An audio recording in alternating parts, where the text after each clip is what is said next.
Yeah. Cool. Yeah. Yeah, that totally makes sense. I like that a lot. Uh, And if like, and also if, like if something were to happen to Robert in the next 2 hours and 45 minutes, not saying it will, not saying it will, but like, uh-oh. and you were like, I really like that idea. Why don't I just take over this random NPC we just met?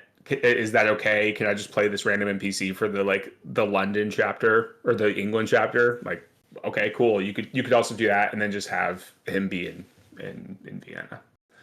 Those Okay, are yeah. all those are always options as well. Like it's always an option that like um, if there's an NPC that seems friendly and a character dies at a bad time, um, and you feel like you don't want to bring in a new character just yet, you can always ask if like, hey, can I use this NPC as like a player character for a while, and I'll either say like, no, you can't use that particular NPC, or like, yeah, we can, like, yeah, we'll take this NPC, we'll like zhuzh them up a little bit, make sure they have like enough Mhm. skills and like give them a little more character, and then yeah, you can like run with that NPC, and who knows, maybe you end up going like, shit, okay, like, give this cool NPC a little more backstory, and that's my new character. So yeah, those are all options, or you can change your mind and it could be just hanging out at the library with Dr. Fuda or Professor Fuda. Fuda Boys. Cool. Yeah. Yeah. We'll see. He is not Shorzy. What's the pre-Shorzy show? Fighter Kenny. Yeah. Um, Yeah. Yeah. and Yeah. uh, That's and Alex figured out uh the one piece of information that we were forgetting was Jackson visited Mickey Mahoney. I'll be right back while you Ah, guys talk. That's the name that we had gotten. okay. Because I know he came here, but I couldn't remember exactly why he came here or came to London, and I was like, Yeah, honestly, we could rewatch the videos. yeah, yeah. Um, because as of right now, it's the Carlisle expedition is linked to London because a stop was made. Mm-hmm. Jackson spent some time in London. Presumably, that is linked with Jackson visiting Mickey Mahoney. That's probably like why he came to visit for a little while. And then we have of course, the Penhew Foundation that Mm-hmm. you know he just had the thing for. Um,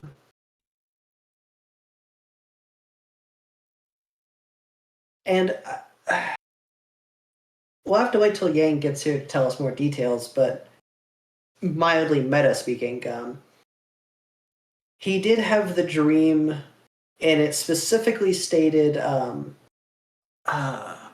Let me go back to what it said. In his dream, she said something.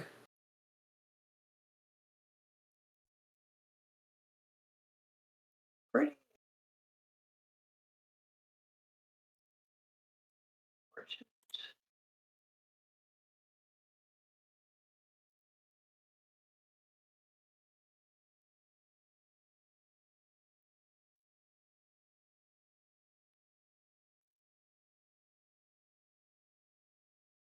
Okay, yeah. The queen like whole vision thing that happened. She did say something along the lines of, "He fights a silent war with his counterpart, a task for you to put him down," in reference to whoever this man is in London. Mm-hmm. Just the phrasing, "he fights a silent war with his counterpart," is very like there must be something bigger because obvious like presumably if he's been tasked by this ghostly lady to go hunt a specific or kill a specific man, and he's like on this seemingly on some kind of like quest. he's probably pretty involved in some big shit happening behind the scenes. But that's more for Yang to go to sleep and figure out more details of. Maybe he should just go to sleep for like a week. Keep it dreaming.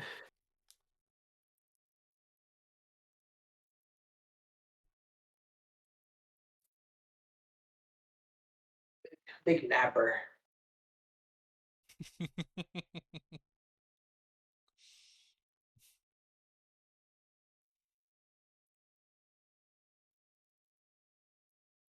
Oh, you're still muted, Henry. Sorry, just talking to myself. Just talk. If you ever see me talking to myself, I'm just talking about how the Earth is flat because I think B.O.B. is a flat earther, and he sings that song about talking to yourself. It's a deep cut about a very specific artist. So yeah, you guys arrive in Southampton, which is, I think it's like a 3 or 4 hour train ride from London. You disembark. Southampton? Mm-hmm. On the Emerald Isles. Not actually, though, because that's Ireland. Or the Grey Isles of England. Gray is right. It's probably raining. It Grey is. Isles. Raining and smoggy. Mm-hmm. Mm-hmm. And you arrive in the morning. You disembark. You see your steward Vernon is picked up by his mother in a sidecar, a motorcycle with a sidecar, and he's leaving the service. He's leaving the Cunard line. He's leaving ship life. He's done, and he speeds off into the rainy distance. And you guys get on a train, and a couple hours later, you are truly so Southampton itself. It's rainy. It's not super. It's a little foggy, but it's not super smoggy and foggy because it's not like the industry of London, right?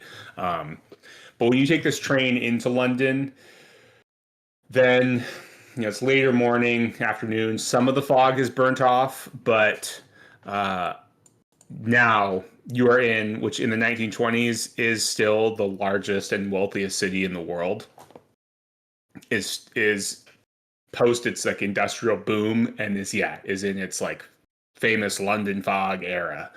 And sure enough, February's what are we at? February. That was 8 days for the trip, right? 8 days. So A3 February 11th. Here we are. February 11th, Wednesday, midday. You guys arrive in London town. Approximately 7.5 million people live in the greater London area at this time. God damn. Yeah. For this time, it's a lot of people. It's a lot of people. A lot of people. Eventually to be passed by the city you just left, New York City. But right now, it is, like I said, the largest, the wealthiest city in the world. But at the same time, the book kind of mentions this to set the scene a little bit. Like there's a dark scar that kind of lies beneath the green fields of England. The Great War that just only recently ended kind of claimed a whole generation of young men in England. Most families lost at least 2 of their number in the conflict. For many of the aristocracy, which the UK prides itself on, their heirs have been lost. There are servants that no longer serve, and the power once guaranteed by a bloodline is being usurped by nouveau riche industrialists who are now filling the air with this choking smog. Behind the facade of the Roaring Twenties, the British class system is slowly bleeding itself to death. Laborers strike for more pay and better conditions, and those going about London streets are likely to see picket lines from time to time, and maybe even on your train ride in, you can see a few of such. Just people protesting for their rights as they work in kind of wretched conditions. So it's a large city. You left the Roaring Twenties in New York, the Harlem Renaissance, this sort of like hopeful time into England where there's still maybe some of that hope, but a lot more tension, and you can see that tension, although covered in smog, and you can definitely feel it when you get off the train. The question, and maybe it was assisted by the Cunard line because you were in the royal suites, is where are you going to be staying? Oh no. You've got some options. You got some fancy options. The top of the scale. Prices range from 15 and sixpence to £10 a night. You got the Ritz, which is at 150 Piccadilly Street. You got the Savoy Hotel. You got Claridge's and Brown's Hotel, which are both in Mayfair. Got the Waldorf, which is in Aldwych. It's all about central London. Alternatively, without the glamour, still somewhat fancy, but without the glamour, there's the Cavendish, the Grosvenor Court, and the Langham. Or if you're looking for slum hotels, usually in the heart of the poorest and least salubrious areas where crime is rife, you can take a room in such downtrodden places for the possibility of anonymity, but risk being shoulder to shoulder with some of the more criminal and ne'er-to-do-well element. That's kind of all over the place. Sounds good. You've got, like I said, the Ritz, Savoy, Claridge and Brown's, Waldorf. But there are plenty of these options down there in, I don't know, Limehouse Docks. If you're trying to go for something a little more blue collar, a little more working class, a little more. You can also go for something a little more private residence, a little more B&B. That's going to be outside of the city, though. Seems like most of your objectives currently are in the city. There was a name in there that sounded like a cheese that sounded pretty good. Cavendish? Yeah, the banana. Grosvenor? Yeah, the Cavendish, the banana. The Cavendish Yeah. Hotel. Yeah. That one sounded decent. Yeah, so like I think the Cavendish, Grosvenor Court, and Langham, those are good rooms. Those hotels don't have like they don't have like restaurants in them. They're just like hotels with good rooms.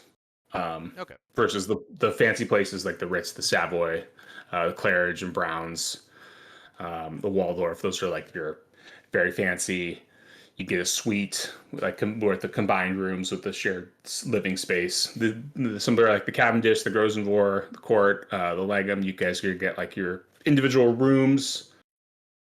But and then somewhere you're gonna sleep, and then you're gonna go hang out somewhere else. So maybe you're gonna like spend your meeting times in a pub somewhere nearby. Probably. Cool. Is that good there, I like Robert? it.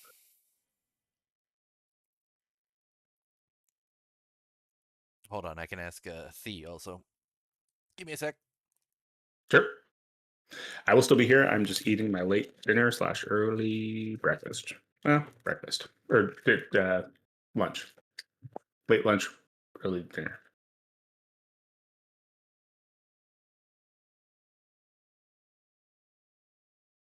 Sorry about that. That's the restroom.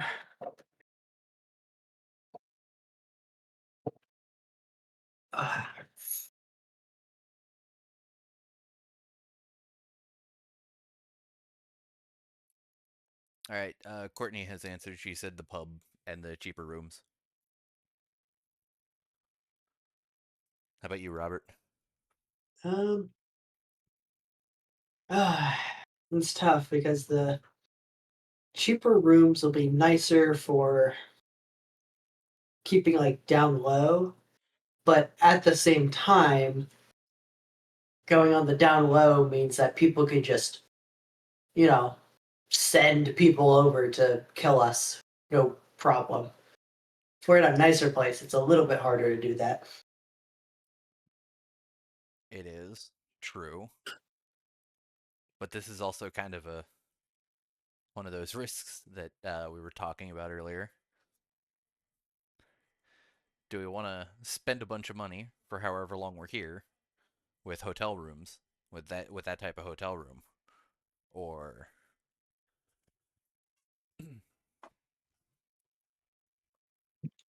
Yeah, or save that money to spend on some probably hard to acquire things, yeah?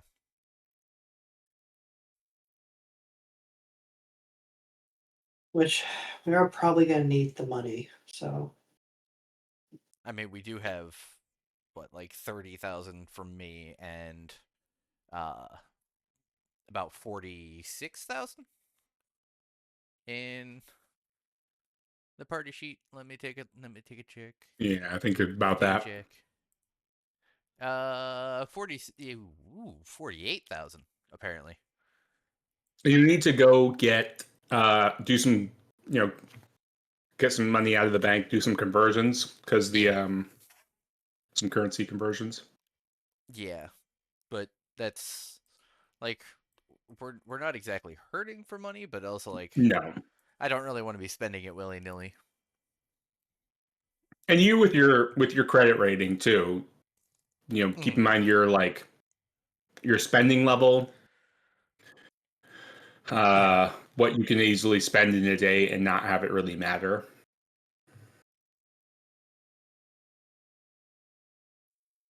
For conversion rate, $5 is equal to £1 at this time.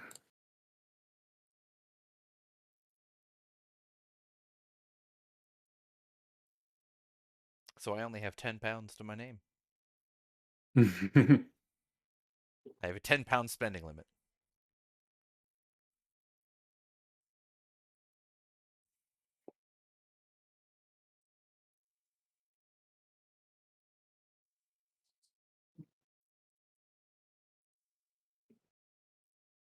yeah, probably a bit cheaper then. It's, we have a lot of money, but it's, in London, it's not as much. Seems to condense itself a little bit.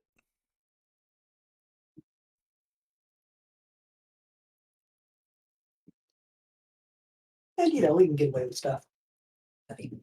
So, have fun, then. Sorry, leaves going out. Yeah. Um, and yeah, we can get away with more crazy stuff in the poor areas, since hopefully the cop prisons won't Well, be nearly as much. we're not going to we're in the middle tier. We're not in the poorer tier yet. We're going to middle tier. Yeah, we're in middle tier right now.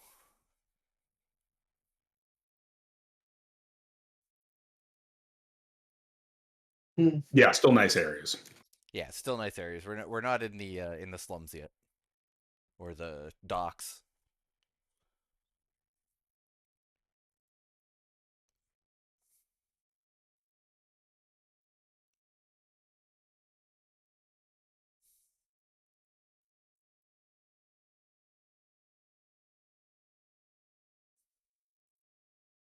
Or out in the suburbs.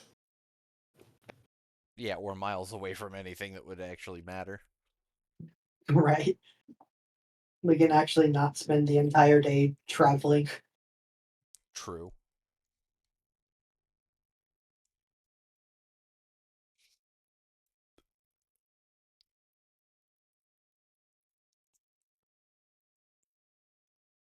So now that we're there, we've picked our hotel.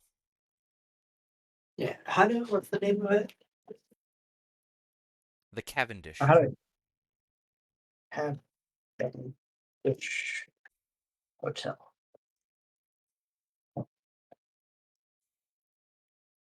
I'd also write a letter to the Professor Augustus and to let him know that this is the hotel we're staying at.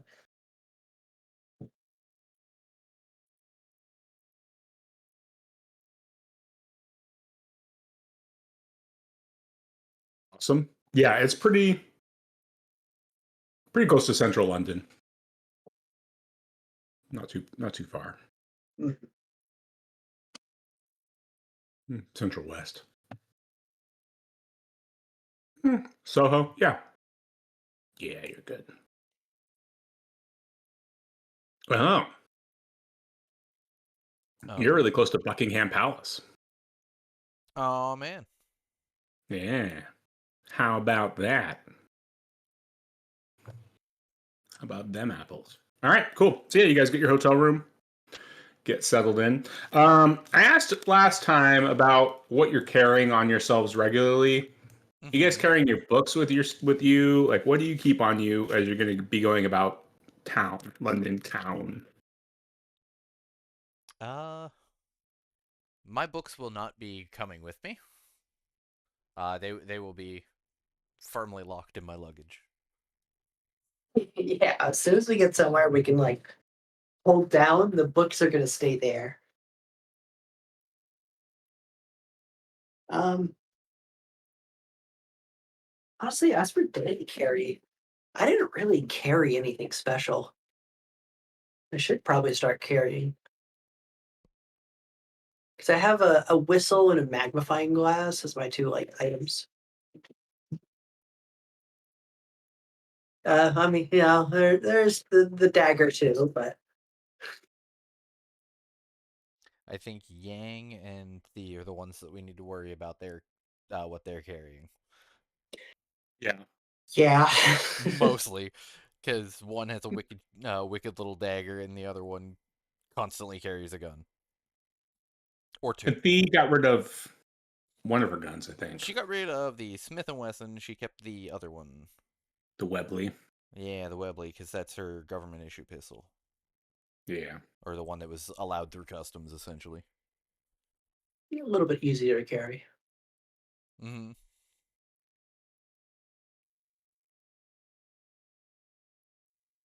So yeah, you get situated. It is a little after lunch. What do you guys want to do? Spend the rest of the day hanging out in the hotel, just relaxing, give yourself some time to like acclimatize, or hit the streets.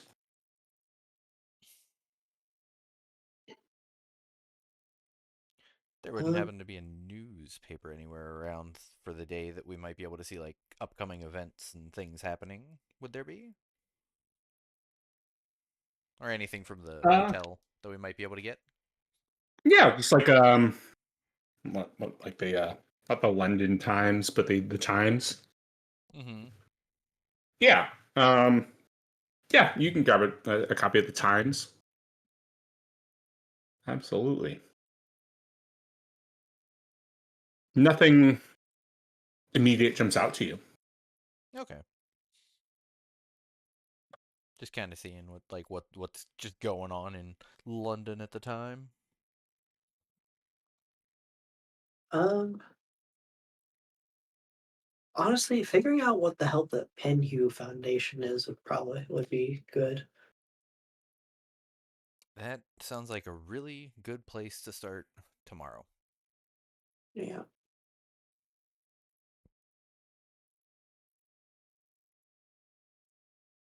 Okay.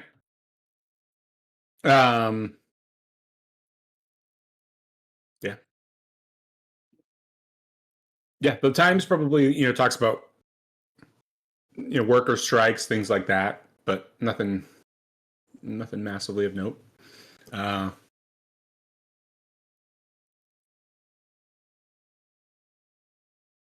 Give me a sec.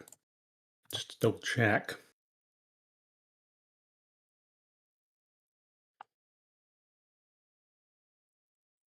So yeah, the Penny Foundation in the morning. Yep. Yeah, let's go there. Awesome. Somebody want to move you guys to the next day on the calendar for me? We're on the 12th then. Yeah. We're on the Where 12th. is the I calendar? moved it. The calendar. Oh, you got it. Thank you. Yep. In the top left-hand side, you see the landing page. Oh, there's a little drop-down button beside that off to the right. You can click that, and you can go to the calendar. Yep. And then I moved us to the 12th. It was on the 11th. You can just pick it up and drop Yeah. it. Cool. Are we able to add tokens onto this calendar? You can add notes. You can add Because it could there's probably be good to just have a journal little notes. note. Yeah. Oh. The on the left thing there's little journal notes. You can add those. Journal. Let's see. That's on the left on the there's a little like bookmark sort of like rectangle with a little cutout, little. Yep. It's literally called journal notes. Create map note.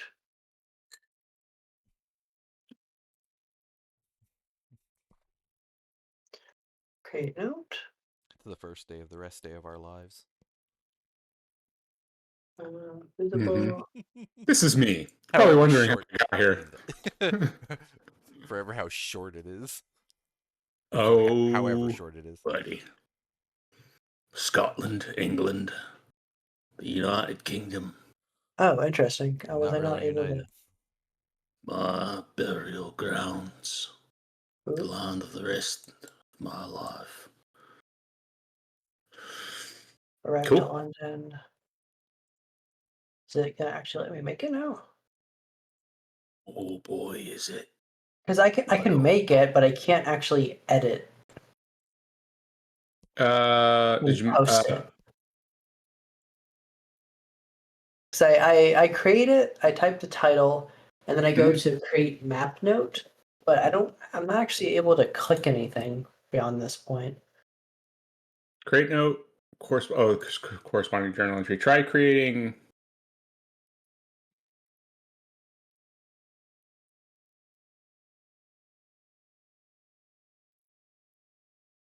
Don't click the create corresponding journal entry. Just create map note and then create note.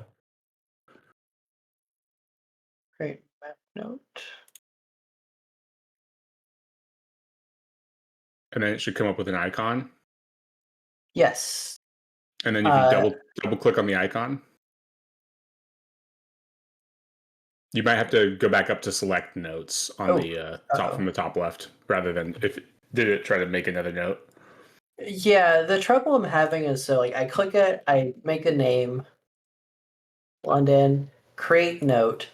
It gives me a create note like menu, like the size of it, the color, the icon, and blah blah blah.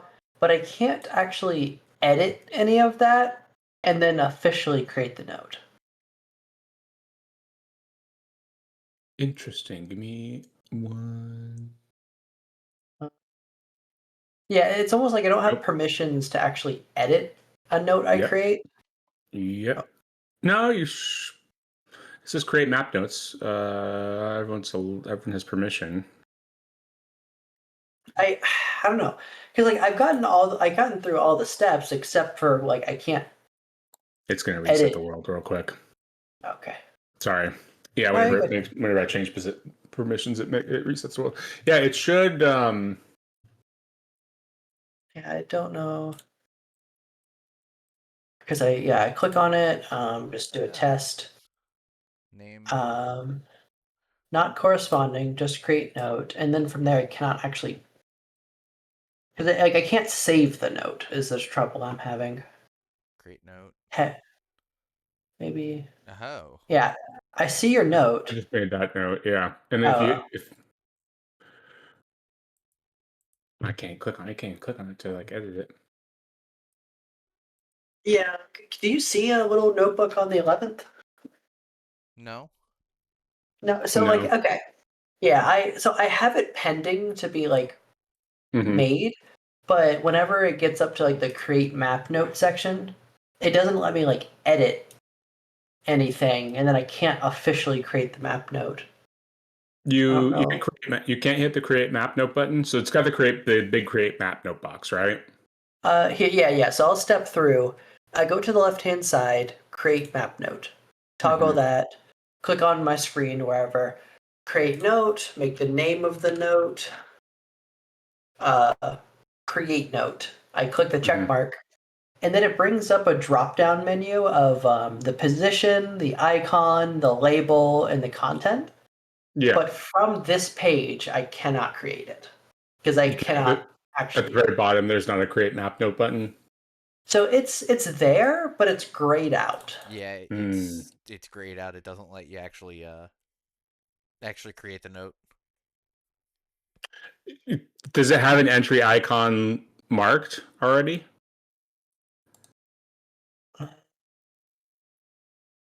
Well, the struggle is I can't edit anything. Like I Entry can't icon, click on yeah. anything.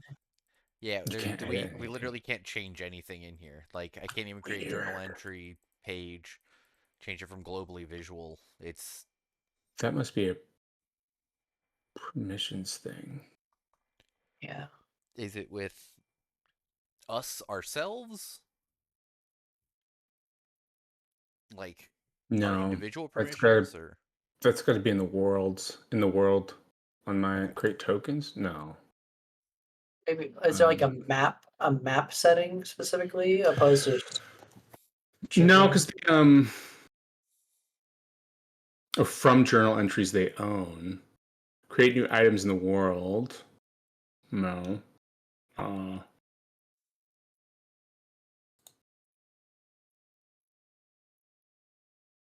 don't want to create actors though. Create tokens.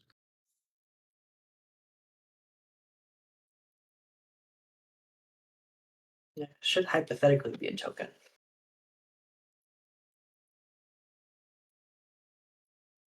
Oh, configuration.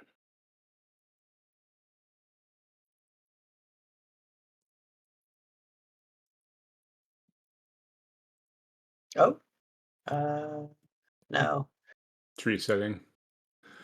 Give it a try now. Yeah, let me close out. Note, clicky, whatever.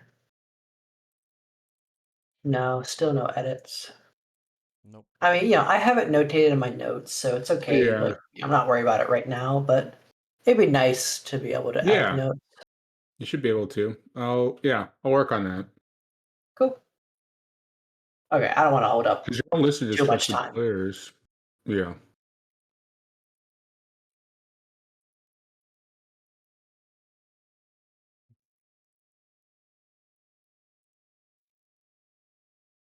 It just doesn't want to work for us. Try it once more. That's the last setting I can change immediately. Before I do a deeper dive. Nope. Hmm. It's not letting me change anything or hit create map You? note. I feel like you've done it in the past though before, right, Alex? Maybe not. I didn't. I think Yang was the Yang's first check on major wounds. Was that you or was that Yang? No, I did that. Okay. Because I think I want to say whenever we tried it, it was I was able to get a birthday on there and that was it. Hmm. Because we were trying to figure out the the birthday and I was able to do something. I just don't remember what it was that I did. Can you edit the one I just placed if you hit select tile? Can I even edit it? I don't think I can even edit it. No, I can't. I don't even know how to click it and edit it. Yeah. Yeah, no. No. Okay. So I tried to select a note and it wouldn't let me. So Yeah.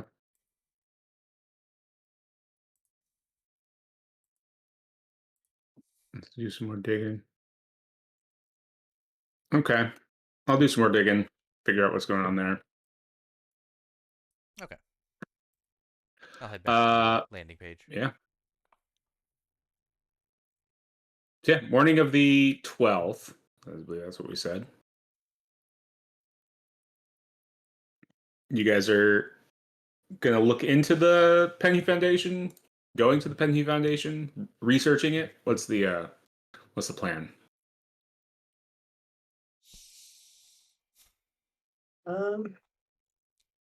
Probably research, like a good bit of research before attempting to like go there, Mm-hmm. just to know what we're getting into. Yeah, I mean, there's got to be a couple libraries in London. Oh yeah. We could definitely find out about Oh the yeah. Penhew Foundation and things that go on there, and then, I mean, it probably wouldn't be a bad idea just to walk in and well, if we can contact them. If it's a physical location, we could always ask them. But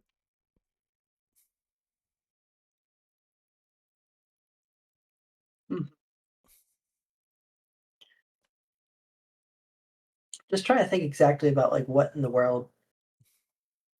they do have a physical location. It's 35 Tottenham Court Road, London, W1. The business card. Edward Gavigan, director. Yeah, you do have a business card with his name written on it. Yeah. Yes. Can totally go there.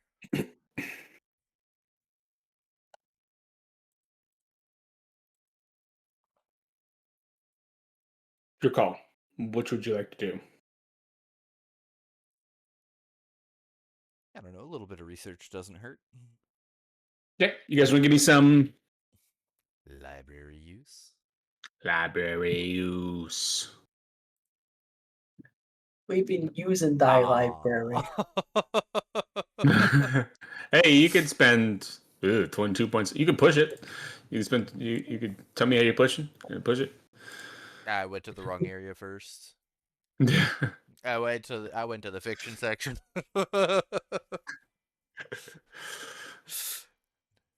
Non-fiction. But Shazad. Why is it not working for me? What? I can't. It's weird. I can't open it to try and push it. Because Oh, the failed by one level. Yeah, well, I'm trying to click on it in the thing there, and it just pops open, closes, pops open, closes, pops open, closes. Mm. It's kind of weird. Yeah, what would you do to push it? Yeah, I would probably into the wrong section. Not quite. yeah, Not enough. I'll probably resort to the Dewey Decimal System and figure it out that way. Does Dewey Decimal System exist? I don't know. I thought it was.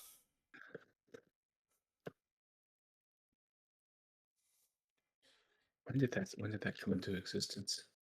In 1876. I like it. All right, yeah, give me that. I'll hit the push. I can open it up for you. Oh, please, thank you. It's worse. I can't find anything in the nonfiction section either. You can't. Yeah, it doesn't exist. If it's not in the library archives, it doesn't exist. Exactly. Yeah. Give me a sec. Oh, that's what I was doing. I was looking for Camino, not Penny. You go back to Robert. I think all the people that work there have really long necks. I think it's basically giraffes that work there. I'm like, this is a book about a zoo. What the hell are you looking at?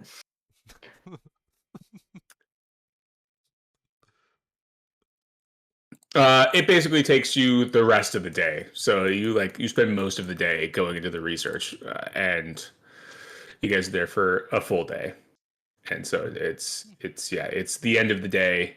The failed push roll by Thursday the 12th, that you come out and Shazad has found nothing. Robert's been like sitting there like just he's got like public data, like information. He's got like newspaper clipping or articles. He's got like just like old records with his hard success. He's got like tons of stuff, and he's just like, and Shazad's like, no. the new decimal system. I've got this. And he just like can't be convinced otherwise. He's just like going back and like keeps going to like look for more stuff. And Robert's just been like, fucking Christ, just let me, I've got stuff. And so he's just like, whatever, just he's reading. Finally, the end of the day takes just way longer than it should. Robert, you find out quite a bit on the Penn Foundation specifically. Yeah, you know it's stuff you already know. Um, um, yeah, I'm just gonna say shh. We're in the library.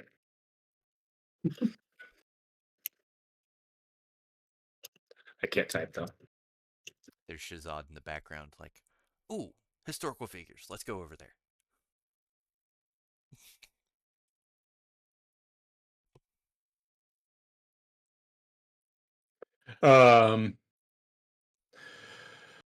Yeah, you find out the stuff you already know. The Penny Foundation is in central London on Tottenham Court Road. Surprise. And near the intersection of Morwell and Bailey Streets. That's important information. You got to know. Near north of Oxford Street, west of the British Museum. It's a high Victorian building of fewer stories and greater ceiling height than the buildings on either side of it, altogether a grander scale, blah, blah, blah. Other information, public records show the foundation was established in 1890 by Sir Aubrey Penhew, a renowned Egyptologist. A director of the foundation, Sir Aubrey oversaw and funded a number of expeditions to Egypt. So there's kind of your first start of good information. Sir Aubrey was a leading figure in the Carlisle expedition of 1919 and was among those murdered in Kenya. This is also in the records you found. Currently, Edward Gavigan is the foundation's director. The foundation issues. Why is this British man yelling in my ears? On the London streets. So let's see. The foundation. Yeah, the foundation issues grants to scholars undertaking the study of Egyptian history and antiquities. Its work also includes negotiating permits with the Egyptian authorities, assisting with planning expeditions, travel itineraries, and the hiring of local labor. The foundation's building in London serves to house Egyptian artifacts recovered from the sands of time, as well as acting as a repository of information concerning Egyptian history and the numerous expeditions undertaken in northeastern Africa. Roughly 20 digs in Egypt have been supported by the foundation, with 10 of these happening since Sir Aubrey's untimely death. Unfortunately, many of the sponsored digs have been overshadowed by tragedy while in Egypt. A number of people, 20 in all, have died. A few were suicides, but the rest appear to have been murdered by locals. Currently, the foundation has one dig underway near Cairo, led by Dr. Henry Clive, which was excavating on the Giza Plateau. That is not a self-insert. That is the name of the character who was in the book as written by the people who wrote it. His name is Henry. It's spelled with a Y. It is not my name. Just to be clear. Yes. So yeah. Okay. That was a lot of information. Yes. So put in a Word document and drop it into Discord. Because if I drop it straight from OneNote, it will go haywire. This is towards the end of the night, right? Yeah. Okay. This is like his like collating all the information he found. Okay. Shazad will proudly come back with The Art of War and say, "Hey, I finally found a book by this guy, Sun Tzu. Isn't that who we're looking for?" Not quite, but you know what? He's been gone the whole time. Yeah, I've been busy, doing stuff. I've been just going back and forth finding things that are like that sound like Penhew, like Sun Tzu, and other things like that, but like not actually being that.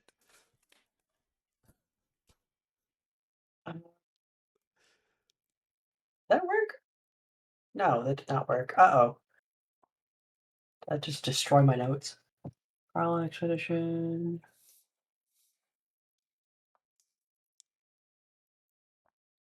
Okay, now I just didn't copy anything. All right. Sorry, I'm just copying these things to notes.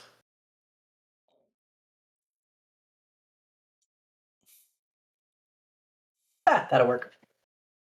Okay. Ignore the where I think in this note it happened once. There was an exclamation where it should have been like an I. I just saw it. Oh yeah, figure, no, an FI. So yeah, along with what you guys have experienced, the formatting of adding all the extra like new paragraphs. Whenever you copy and paste from the PDF for whatever reason from the like Chaosium PDFs, and actually I've had it when I do it from other PDFs, it like changes FIs to exclamations, FFs turn into money signs, FRs turn into I think percentage signs, FLs turn into pound hashtag signs. Yeah. So if you ever see those, and they look like they're out of place, that's why. Just use your brain. Figure out what should go there. Fill in the word. I hate. Also, this is a side tangent. I hate the fact that document style websites and things specifically code their shit so that you can't copy and paste it to another site Yeah. because logically speaking, if they used, normal human language, you should be able to copy paste no problem. But Yep. God forbid you use copy Make it easy. paste. Never. Thankfully, Nothing it can did ever copy be and paste formatted the fine. same way. Yeah. No. It must all be proprietary. Yeah. Yeah. Solid. Robert, can you give Yes. me one more library use role? I'm looking for a hard success here. No, okay. That was just for the extra time that Shazad took to see if you got a little more. You didn't. It's okay. You're fine. Did You you got want to you use got luck you on got a that? lot of information. You could spend luck on that to get to hard if you want to. It's You two need luck. what? Yeah. 2? I keep on. Two. Okay. I don't know Yeah. what's happening. I click on the symbol You're to also like have the. What's that? are you also getting the like it's opening and closing? Yes. It just keeps opening and closing. What is happening? Yeah, I don't know what's up with that.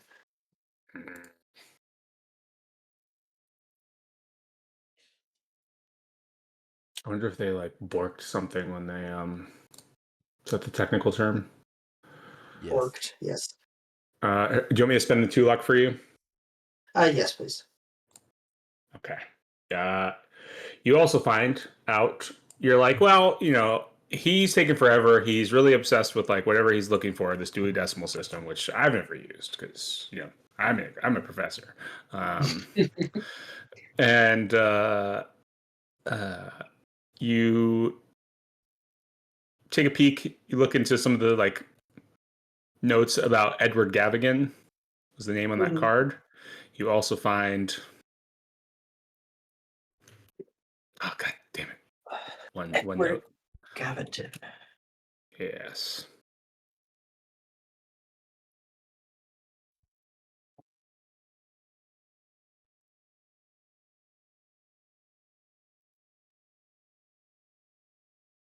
Society columns mention little of Edward Gavigan. However, an occasional note may be found in articles concerning the work of the Penny Foundation, which describe him as a wealthy and learned scholar of ancient Egypt and the right-hand man of Sir Aubrey Penhew. He is the current director. It's kind of like that comes up in your research as well. Okay. Buddy, come here. Oh, one of my cats is like meowing through the halls because Lee is gone. Come here, buddy. There you go. I'm so lonely. Meowing as if no one's here when I have an open door staring at them in the hallway. It's not enough. Never enough. No. Yeah. They're so lonely. Yeah, they're in my lap now, so they feel less lonely. And there's Big Ben Big saying Ben. that It's time for you to go home, go to bed. Whatever Big Ben says. I'll drop you the Friday the 13th. I didn't even plan for a Friday the 13th for some spooky shenanigans. I better Uh-oh. I better roll on a random encounter table for that. We're so fucked on Friday the 13th in this world. Yeah. So yeah, you guys go home. You got your information. What do you want to do that night? I guess on the 12th. Is there anything you wanted to do specifically? I guess you could have broken into the Penny Foundation if you wanted to do that. I'm gonna go back to Friday the 12th. I don't know. I'm just moving you along because you wasted I wasted your day with your push roll fail. Let's see. So let me review real quick. A lot of digs. Wild that everyone has died on those days. There's a lot of like other staff, but there is a lot of people. It's shocking. It's shocking that a lot of people have died. That many people have died. Yeah. Yeah. Yeah. Let's see.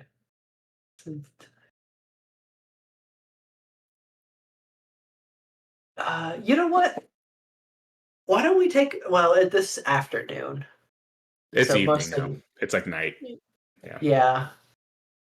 Because honestly, like taking a trip to the museum would I think be a fun little like getaway for us for a moment, and B, we can see kind of what they've like, because presumably something from Egypt was probably through this foundation. But that's a tomorrow thing if we do that. Well, I mean, that's why Penhu was along, because he was like helping this expedition. So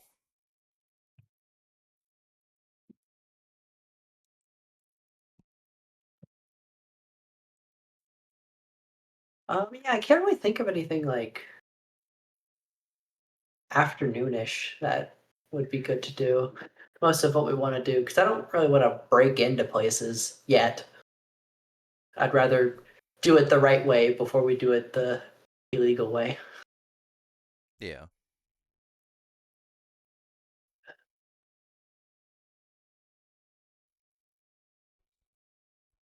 I mean, I figure tomorrow's Friday. We might be able to call up and see if we can't get an appointment to show up, or Yeah. even if they're open to just walk-ins. You know what we haven't had a chance to do in a while?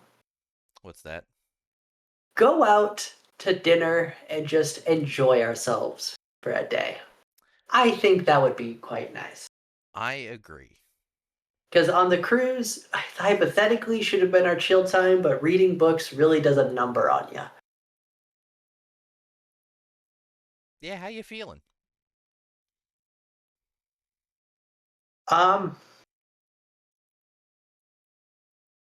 Robert is on a very thin twig of sanity. Anything could potentially set him off. So you're That's how speaking in the Robert's third doing. person now. Oh, Robert was saying this to a wall, and then you walked in the room. We need to go to dinner. Is really what I'm thinking about. He's just sitting at the wall. Shazan's just behind him, like agreeing. Like, yeah. You just Yeah. you just happened to be in the room. Yeah. I So think imagine you're this is taking place at the London Library, because you're foreign visitors. You have it's a subscription library, so you guys are paying like a reduced cost. And he's talking to the wall, and there's a woman like writing at like a desk, and she's just like, and Poirot saw this strange man talking to a wall, and now Robert is suddenly a strange character in an Agatha Christie novel, as Agatha Christie is watching him writing upstairs talking to a wall. Having full dialogue with this wall. Actually, okay. I think I never realized you had been gone the entire day looking up nonsense, because I thought you were next to me The whole time. whilst I was researching, and I've been talking to you for hours. Oh my sitting god. at this desk. Yep. You've been sitting out there, sitting there talking out loud. I've been coming back with like Sun Tzu and like I don't know, Blue's Clues and stuff. Just random books. Like I come back with a book on llamas at some point because I remembered there were Yep. alpacas in Peru, or llamas and alpacas in Peru, and I was like, just coming back with all this other random stuff, and you're just like, yeah, we're on the right track. Here we go. Yep. I'm just so locked into my stuff. I think you're bringing me useful information. Robert's just passing papers over to the ground. There's a pile next to me. Cool. Yeah. Yeah. So yeah, you guys go to a nice dinner. Get a nice dinner. And yeah, it's lovely. It is lovely. There are great restaurants, even now, even in the 20s in London. Oh, okay. Oh, well, hold on. I want to see when this was invented. Are you thinking about a Michelin star? Fire. No. Wow, that took forever. The London Fog, that drink. Oh yeah. The Oh. early 1990s. Yeah. This was invented a while ago. You name a drink after something that's currently killing people. Oh, wait, no, this is absolutely wrong. Oh, wait, perfect timing. The company, London Fog, that like makes like apparel. Okay, that's the apparel company. I wonder if the drink was named after the apparel company or if it was named after the fog. Probably the fog. More than likely the fog. Yeah. Because the London Fog Company started in 1922 to 1923. Mm-hmm. I'm curious if the London Fog drink existed yet.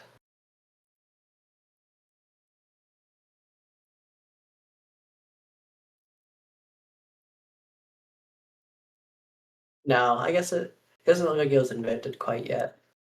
No, Yeah, that specifically wouldn't be invented until the 90s. Oh well. Anyway. Uh-oh. Hello. What's up? It's Yang. Who dat? Great timing. Great Just timing. in time for dinner. We're just about to go out for dinner.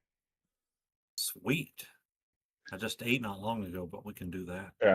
Yeah. Robert just gave Agatha Christie an idea for a crazy person in a Poirot novel. So Robert's insanity is starting to show. yeah, because yeah, you guys go out to dinner. It's lovely. You get some drinks. As you're walking back, no, not at all. It is like you are experiencing though, especially like you walk to dinner, you leave the library. It's the evening. Maybe you like after your research, you like send a call to the hotel.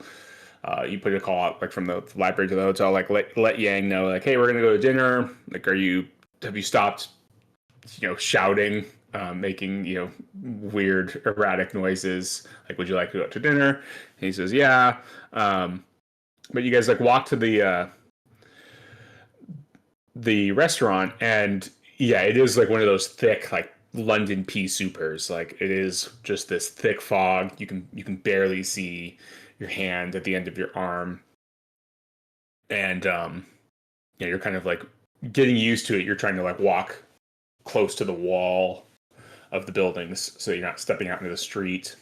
The foot traffic is like died down considerably. People are like staying off the streets. You get to the restaurant. It's a lot quieter than you would expect for a Thursday evening. And yeah, you eat. It's lovely. You walk home, similar conditions. And you go to bed, and we wake up Friday the 13th morning.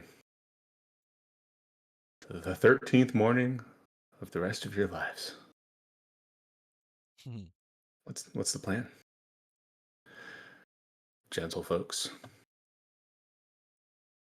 Do you guys want to... Oh, yeah. I'm going to get 5 for my charm. 5 for your charm. Do you also want to give me a luck? Oh, yes. Luck will rizzle. And do you guys want to give Yang an overview of what your lines of inquiry were that you've come up with for London? See if he has any other ideas. Yeah. Oh, Really? Oh, just a D10. Just a D10. Oof.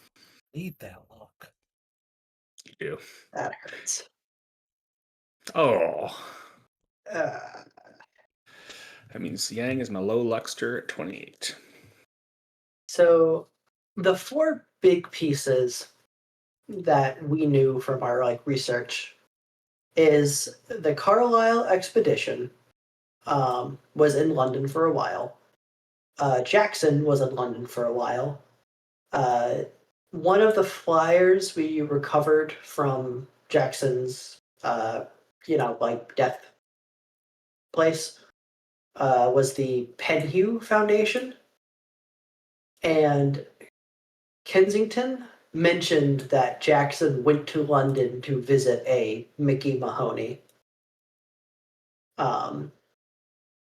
Those are the big research things. I know you had some dreaming stuff that happened too. I don't know entirely how that all relates, like the intricacies of how that relates to London. I just gotta find a man. Well, we A man in might London. be onto something. Question mark with that. I talked with the. Do you remember the kid that had like a pendant around his neck, and we tried to snatch it from him? Yep. So I went to the room where that kid talked to some guy. Had a lovely conversation with a professor. His name is Felix Futa. Apparently, him and two of his students were researching a group called the Herminic Order of Silver Twilight, which are apparently a group of sorcerers who are immortal. Okay. And they're staying in London for a while to do research about that group. And then a month later, they're going to an auction in Austria, which apparently has a lot of they tend to sell off a lot of very high profile, or auction off a lot of high profile stuff. But apparently they're auctioning off some pretty important books or something. Okay. I did get a successful persuasion, so he did offer to help us if we ever need, and he gave us the address of where he's staying.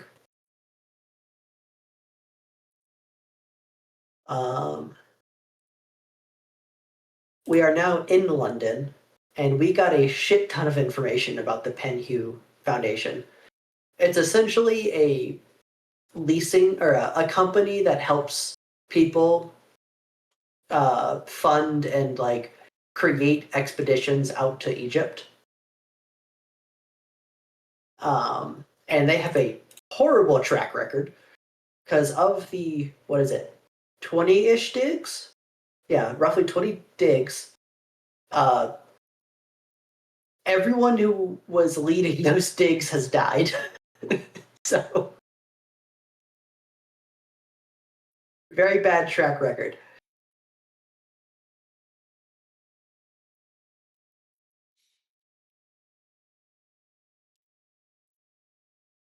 And we have a specific name, Edward Gavingen. That's what we have so far. Well, we have also Henry Clive. Henry Clive, too, yes.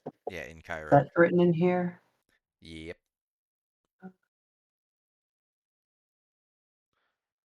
Oh, it's just in one of the top upper. Yes. Did say was the coolest character because he was my self insert. So when you guys do eventually meet him, he has he knows all the spells. He's got 100 sand, 100 in all the stats. 100 in all skills. He can't fail. Wait. He's I heard 100 stats and 100 sand, which means he can't have any Cthulhu mythos. No, he actually has a special rule that I just made up right now. He can actually have 100. He can have 100 sand and 100 Cthulhu mythos. He's super cool because his name is Henry. He's awesome.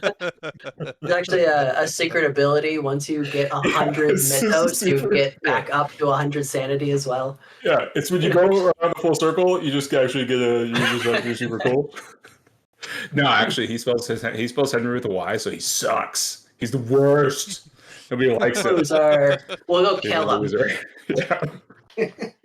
Yeah, when you meet him, just shoot him. Just shoot him. Sorry, yes. There's also a current expedition in where is it? It's In the Giza Plateau, Yeah, Mhm. Giza Plateau in Cairo.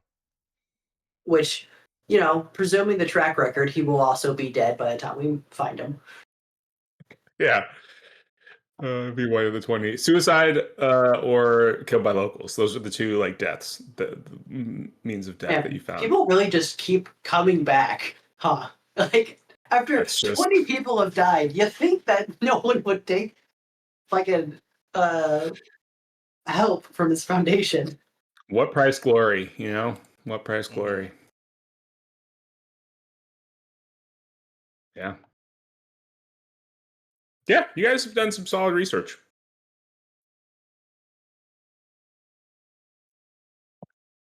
So, yeah. Yang, do you have any insights or lines of inquiry about London that you have thought of or remembered? Not at this moment, no. I think they covered it, all of the things we talked about. Cool. All right. Friday the 13th. How you guys doing?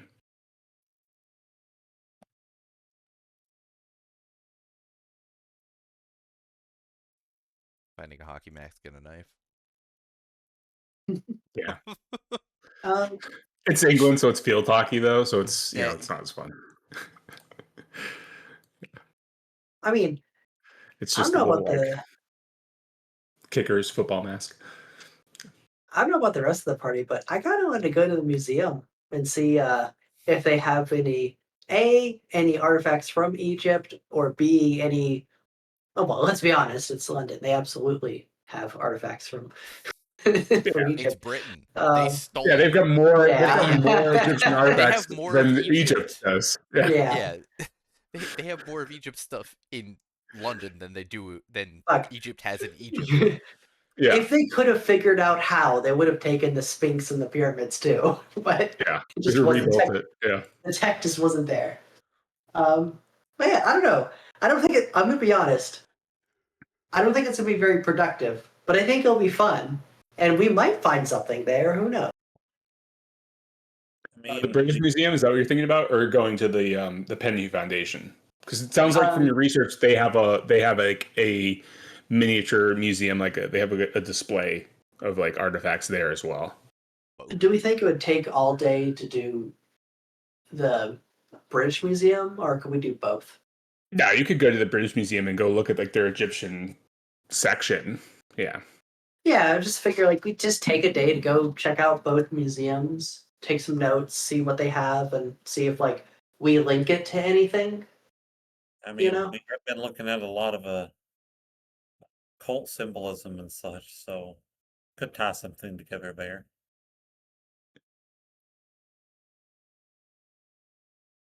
Sounds like we're going to the museum.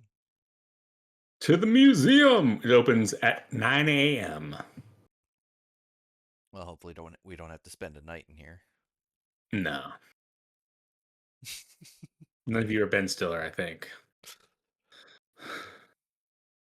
Teddy Roosevelt. There's a display of Teddy Roosevelt pre his has he been born? When was Teddy Roosevelt born?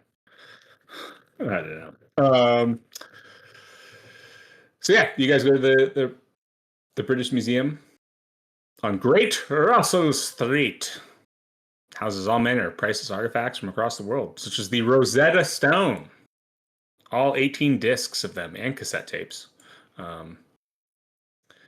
Yeah, and actually, you guys were just no. You're at the London Library, not the British Library.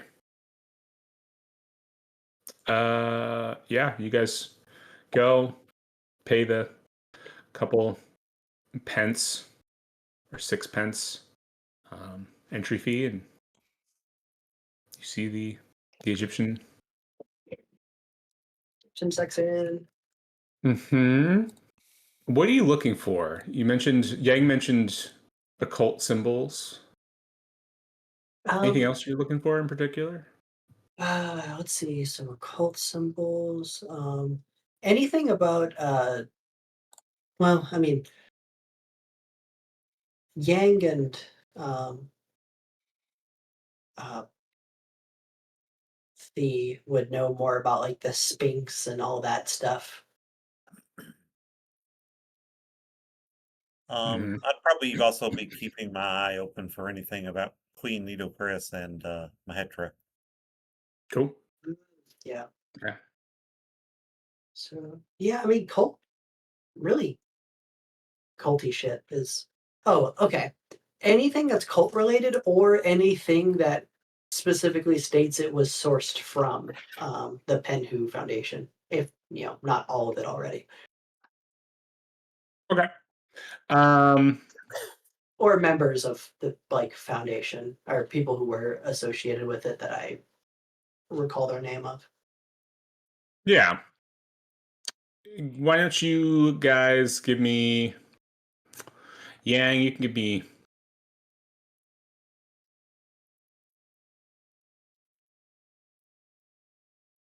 There's no museum rolls. Hmm. Yeah, well, I was thinking of its history for Spyhead. You're looking for something specific. You're looking for mentions of Nitocris or Mahetra, just specifically. Yeah, Um, it's I mean, yeah, it's that's kind of like fine. Actually, Yang, why don't you give me why don't you just give me like an education check or an int or your okay. Spyhead. Actually, I think those are fine. Actually, you're going through spending the time and just looking. I don't even think you actually have to roll. I think you're fine just going through and looking. Um, Okay.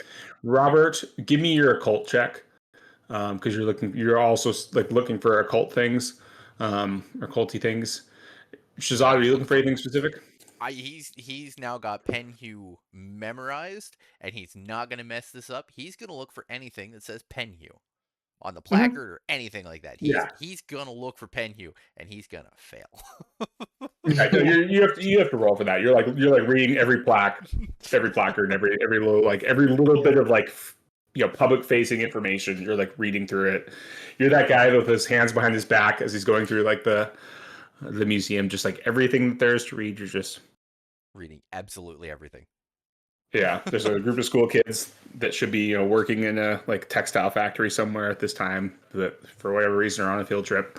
Um, and yeah, you're just like blocking them from reading as you're busy reading. And yeah, you guys spend a couple hours going through like this relatively modest for the time Egyptian section, but you don't see any signs of Queen Nitocris or Mahetra. You don't see um, any signs of uh, the occult. Really, nothing that like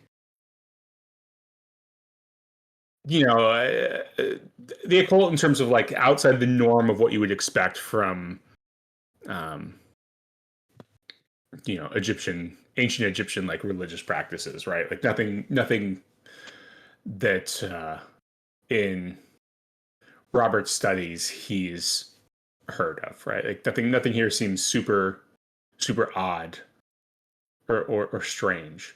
There is the odd like that both Robert and Shazad come across. There's like, oh yeah, okay, yeah, this piece was found by like this dig at this site, sponsored by the Penny Foundation. So was this. So was like this piece of pottery. So was like this, an optic jar or whatever that was like theoretically held some mummy's, liver or whatever. Like, so some of the pieces, there are certainly like bits and pieces here that like, yeah, you would guess that like going back and looking at the research you found yesterday, those like all those digs, they all brought back stuff. Tons of that stuff is here. So yeah, everywhere there are like little attributions to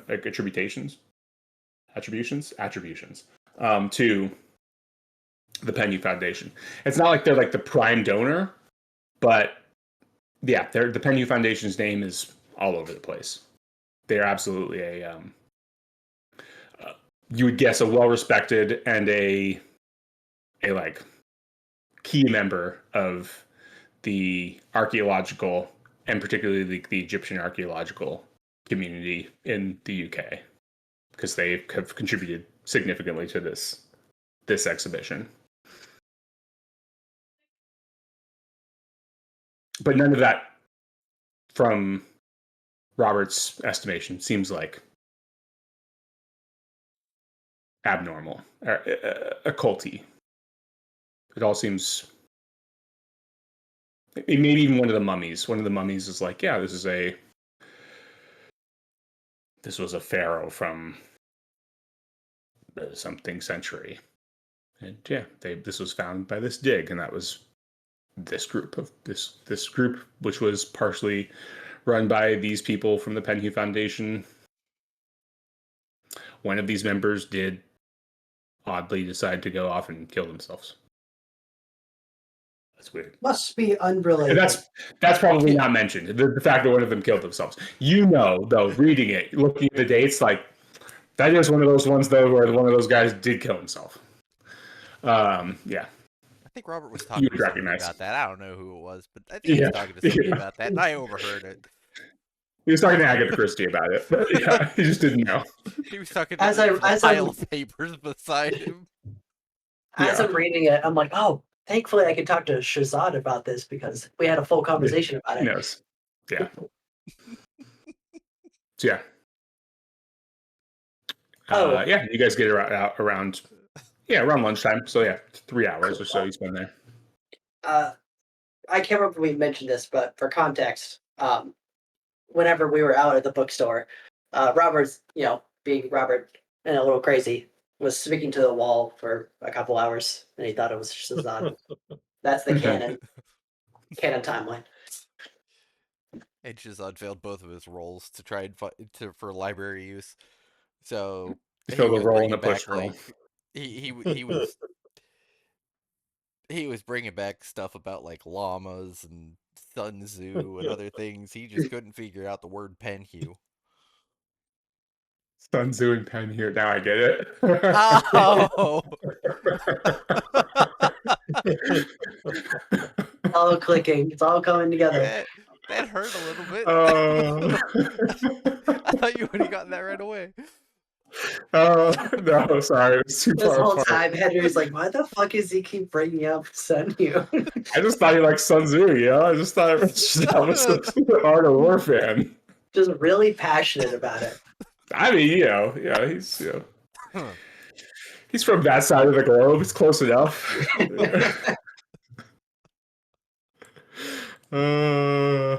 Gosh, yeah. Well, I'm a little slow on the uptake on that one. Okay, cool. Yeah.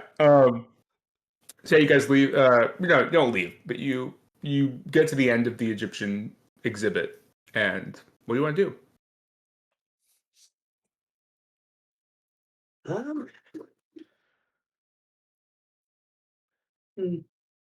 They have a gift shop.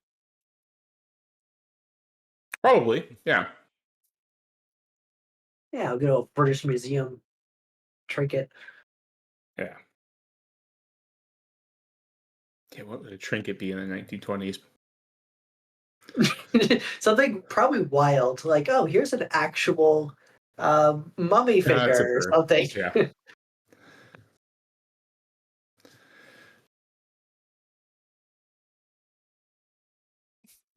Yeah. You got it.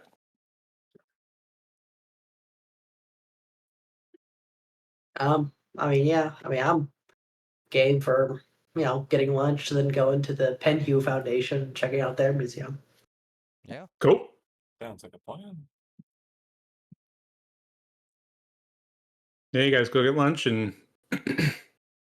head to the Penhue Foundation. Yeah, you get to the Penhue Foundation. We'll say you get there around like 1:30, and the building itself is surrounded by like a high kind of iron fence.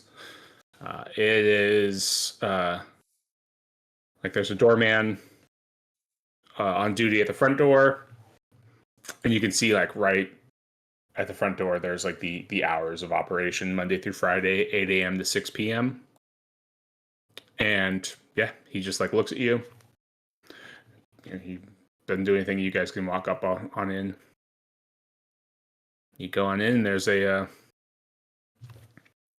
admin desk just inside, and yeah, somebody's sitting behind the front desk, and he's like, "Oh, yes, can I help you?"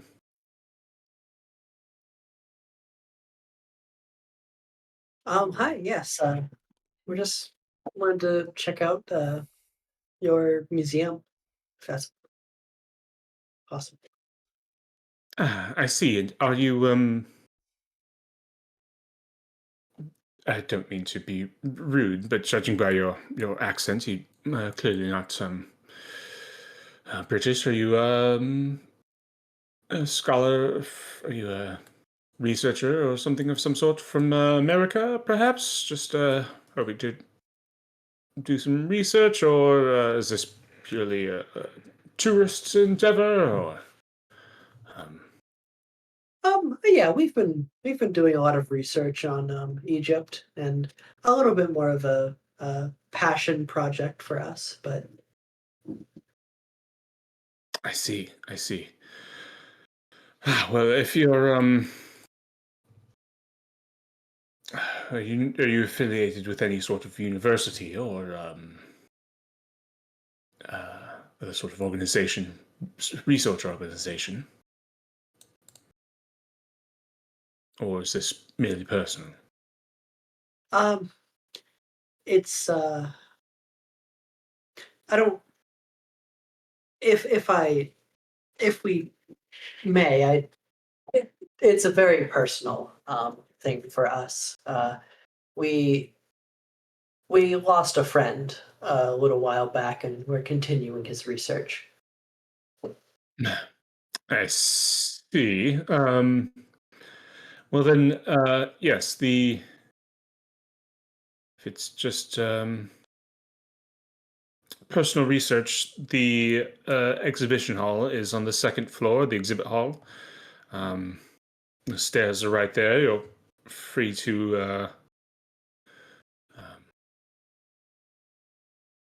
peruse them at your leisure. Please just mark your names in the guest book there. The first floor, the ground floor here, is just for visiting scholars from other universities or organizations come to peruse our libraries and records for active um, projects. I hope you understand. He nods. Oh, of course. We I yeah, understand completely. Yes. Thank you. Yeah. He nods again at the book for you. And And up into the second floor is the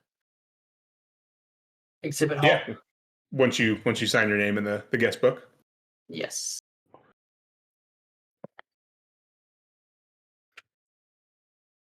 We gotta get like a research scholarship of signing from someone. We can do that, right? Um, can we get Like, something set up with Jackson's people? yeah, I'm sure we could.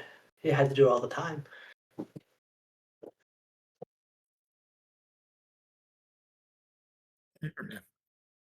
Yep. There's some Like journalistic credentials or something?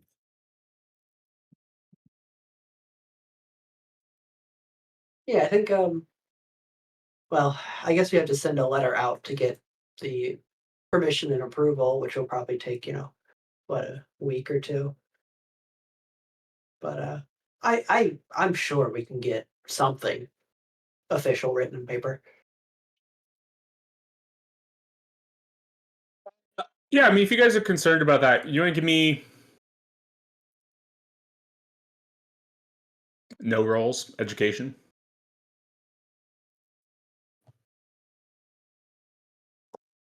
There's like a little, record player, phone going. Education. Mhm. Okay, I got a 50-50 on this. We all doing it or just one? You can all do it. Hey, 44. hey, 52. hey! I did a thing. It's got better, and better.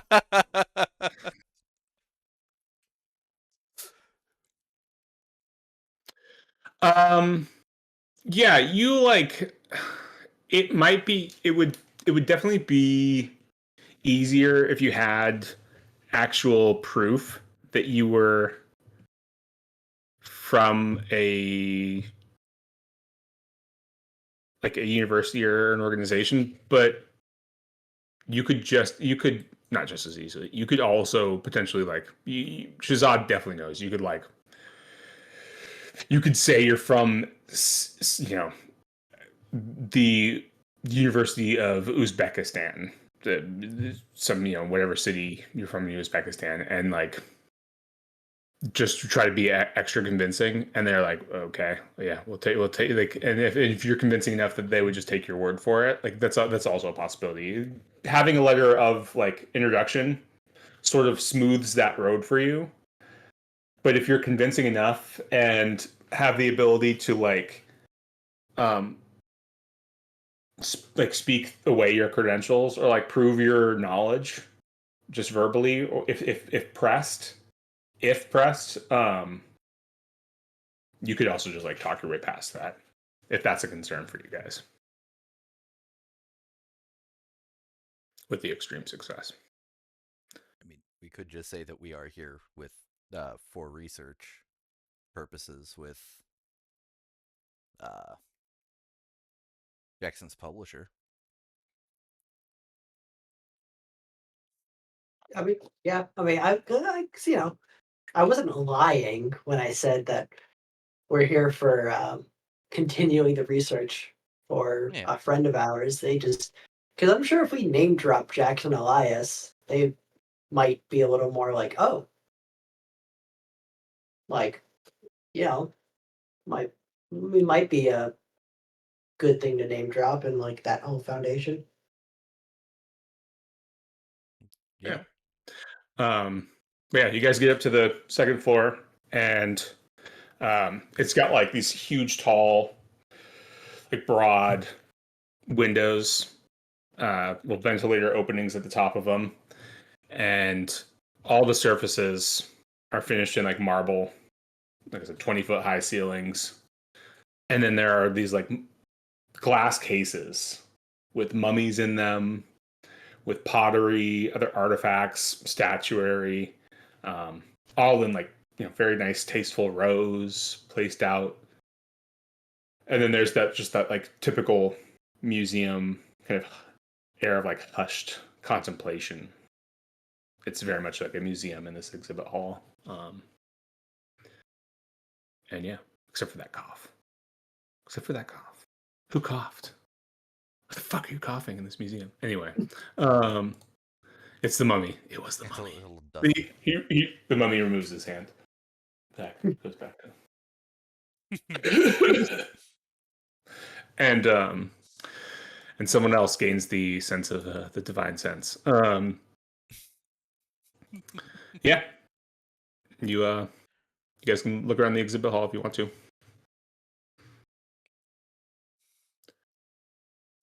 Cool. Well, I won't have to look for anything stating Pen.2 here. No. No. So I'm Presumably look at not. everything and admire Presumably, everything in the Pen.2 Foundation has been found by the Pen.2 Foundation. Yeah, at one of their digs. And I would probably ask Robert to point out what he's trying to look for, and then also try and look for that a little bit, but not as I'm not as knowledgeable in it, so probably just a spot hidden check maybe, because I think he was rolling occult. Yes. Let's see. I mean, yeah, looking for occult stuff again. Um, I'm what is your occult?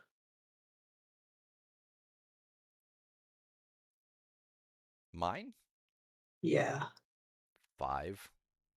5. Okay, yeah, it's I'm not as occulty as you. um I'm sorry. That's why. That's why Cthulhu I was. Mythos. That's why I was trying to ask for a spot hidden check, because I'm 10 times better at that than I am at occult. Can Shazad assist me in occult? Like, Yeah, that's my question. because my thought would be like flagging things ahead of like, okay, this might be something occulty. So And then I'll kind of have to look at. call him over and be like, "Hey, take a closer look at this thing." Yeah, like filtering out things that are just completely not important. If he succeeds on on an occult check, I'll say yeah. Then he's able to like filter some stuff through. Oh no. Yeah, but I guess But then that's functionally him doing an occult check. It's yeah, sort of yeah. Yeah. I guess you'd have to know occult to even do Yeah. that in the first place. I mean, I can't just like spot hidden and just notice some like weird symbols or what Yeah, kind I'm of trying to look think like about weird Yeah, I symbols, at mean, least to me. you could make like an education check, and then if you want to make an education check, yeah, because that's I imagine your education is better than your occult, right? Yeah, my education is a 60. My occult is a 5. Yeah, yeah. Why So don't you make an education check? If you pass your education check, then cool. yeah, then that'll give you a bonus for your. Ugh. hey, can I spend Yes. can I spend the 1 for that? You can spend a luck, yeah. Please, thank you. I can't open it Is because it it just okay? I it's got you. doing the thing. Yeah. Yeah, and then yeah, you can use a bonus die on your occult. Okay. It's occult +1. I'm trying to be helpful here. Oh Ooh, gosh, Oh my god. 294s, that 290s. was two Two 90s. 90s. You could push it. You could spend 24. I'm gonna push How it. God how are damn you it. gonna push it? Let's see. So I'm gonna go through. I'm gonna be like, God damn it! None of this seems like occulty. Do they have? Are they like the bougie place that's like, hey, here's like a drawn out line that you cannot step cross, like that kind of? Or are they more of just a? No, it's just a lot of glass cases. Yeah. Okay, okay. Um, I'm gonna say that I'm pushing this by like going up to glass cases, kind of like going up behind them, like touching them, things that you really aren't supposed to be doing. Yeah. Yeah. Yeah. Like just interacting with these glass cases a little too much. A bit too, Um, yeah, like like eye up to the glass, like really yeah. trying to like read the fine print. Like something bad might happen to these glass cases Oh if you God, yeah. it's doing the jumpy thing again, where I can't. Yeah. I'll hit the push for you. Thank you. Ah, nice. Hard success. Does it Yeah, push? yeah, you're good. You're good. It doesn't tick the box for you. You don't get it, I don't think. Oh no, no, no. I mean, does a push come with the bonus die too, or should Uh, that? I think it rolls the same. Yeah, I think it's the same roll. Oh, okay. Let's go back and look at that, but we'll go with it Because for it now. was Either way, I think both of those were successes. 57 or 27 are both successes. It may not have been a hard success, but still succeed. okay. Cool. Yeah. Yeah, you are looking around, and no, nothing here.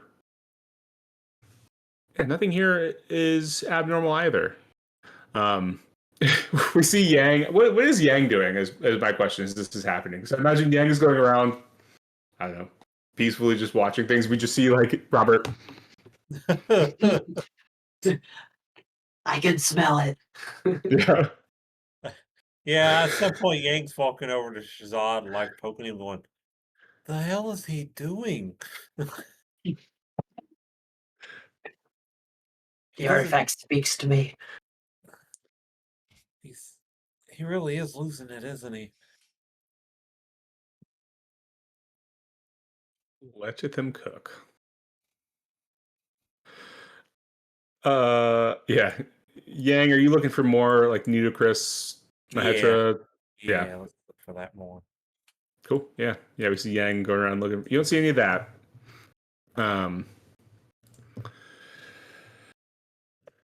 And nothing around here is, to Robert, nothing shouts out to you as like occulty, as odd, as abnormal. It is the most like standard, basic. We'll say the hard success is accurate too. Like, it is the most like almost sterile Egyptian exhibit you've seen. Like, it's nice. Like, there's plenty of stuff here. There's you're like, they've got 3 mummies. The British Museum only had 2. Like, they've got more mummies here than they did at the British Museum. Like, this is even like nice, like more theoretically more expensive. But it is less salacious than you would expect for like a private exhibit. You would think somebody who's running something like this would be like, oh, let's at least like put a little like something in a corner and be like, oh, for people to like clutch their pearls at. There's nothing. It's like scrubbed clean of anything like that. Does it almost seem like weirdly basic? Like there should be more stuff here for like this level of establishment? Certainly intentional. Yeah. Okay. Whether if that's to like for what reason, you're not sure. Like, yeah, but like it certainly seems intentional that like this is clearly like they want to present like a just the facts. We're here to just like do good work. Just stuff to not upset, the good people of England. Yeah. Yeah. I go back to Sashad. They're hiding something. I can feel it. Except that coughing mummy. That's weird. He's a little Horus. I'm sorry. He is.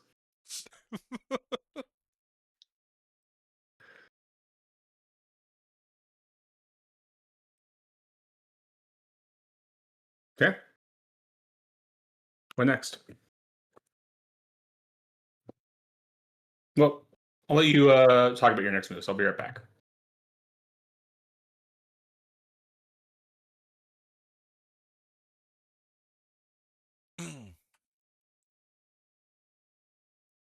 It was unfortunately unproductive. Didn't really get any information out of those.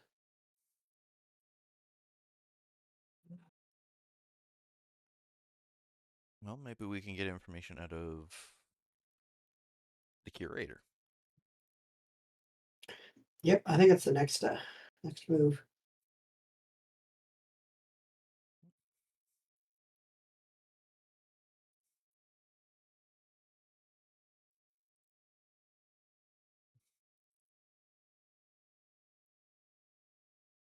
Oh, Yang, what was it that your dream told you to do here in London? Oh, I had to find a guy. What was the guy? That's a very good question. Oh, it was just one thing about him. It was kind of vague. My brain isn't working right now. You should have seen the beginning of today's session. Boy, I was hard. I was taking a long time to figure out fucking anything. I had a couple drinks over there and stuff, so like I'm all groggy now. Mm-hmm.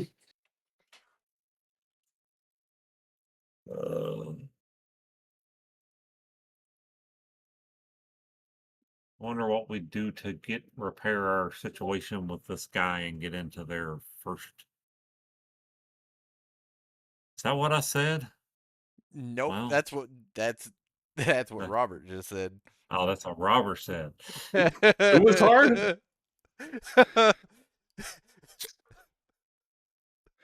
Who the what? Who the what now? Who the what? What? You said where? Now I'll tell you what. No.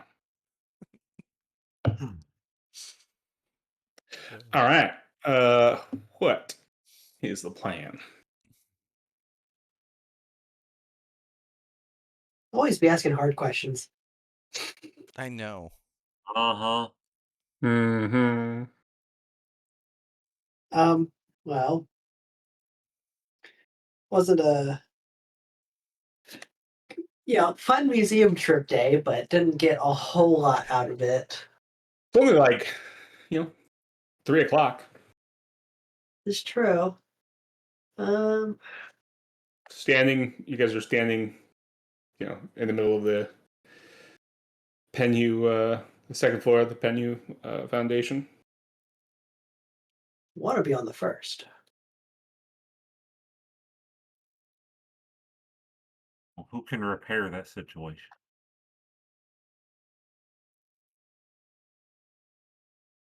It's just the sucky thing is it's not a phone call away from calling the foundation to get them to get like some kind of paperwork over. We're gonna have to wait some time to contact the Kensington. Is Mm-hmm. that? Yeah. It's gonna take a little bit to contact them to actually get like paperwork over. But we'll be here for a little while, presumably. Yeah, I mean,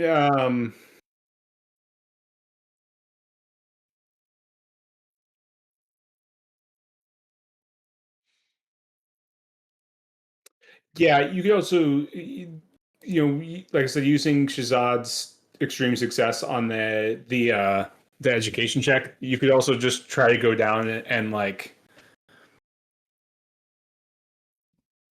Just talk our claim way. your your accreditation that you're an accredited scholar worthy of. And seeing it, yeah.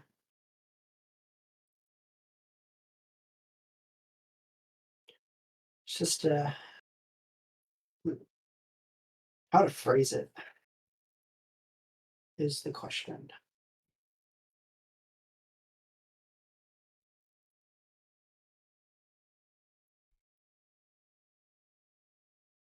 But I mean, I will say too, we also do have like, well, he was looking into this foundation, presumably because there's a huge tie between like their digs and investigations.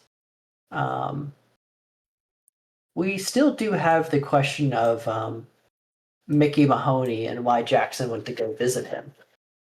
Mm-hmm. Which that one's probably a little bit easier to do on a surface level thing. Find a phone book. So yeah, what do we think about figuring that out? Ooh. Yeah, you guys do that. Nope. Yeah, I No mean, matter where you go, Big Ben's always in the background. yeah, because phone. I mean, Yeah, you can presumably find the offices of the Scoop. The address is easily enough. Yeah.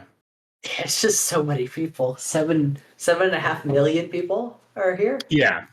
Yeah, no, but you know that he runs a newspaper called The Scoop.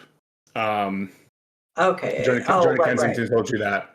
So yeah, you can find that office easily enough. He would probably have given you that. Okay, then yeah, we probably head out to the scoop and You probably have it. Yeah. just, figure out exactly why Jackson was here. Okay. Yeah, head there instead. Hmm. All right. Yeah, that's in Fleet Street. Not far from Ludgate Circus. Street. Mm-hmm.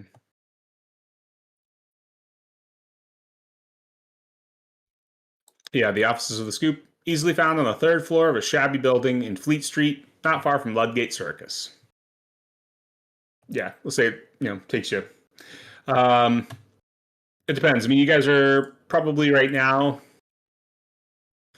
How are you getting around? Are you taking like buses? There are trams available. There is the underground is the London Underground, the tube. It has been around for a while. It runs from 1 a.m. to no, it's closed from 1 a.m. to 5 a.m. So 5 a.m. to 1 a.m. it's open. So yeah, you could use the underground. It's cheap, convenient.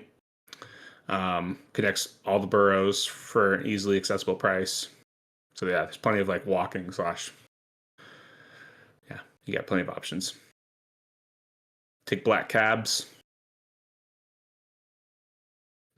Yeah, I figured cabs would be our primary transit. Cool. Yeah. Yeah, you do That's no that, and problem at then all. I mean, especially because the black taxi cabs, the Hackney carriages, um, a true London cabbie has to pass the what's it called? I do know what you're talking The about. it's called the knowledge or I have it written in my notes somewhere.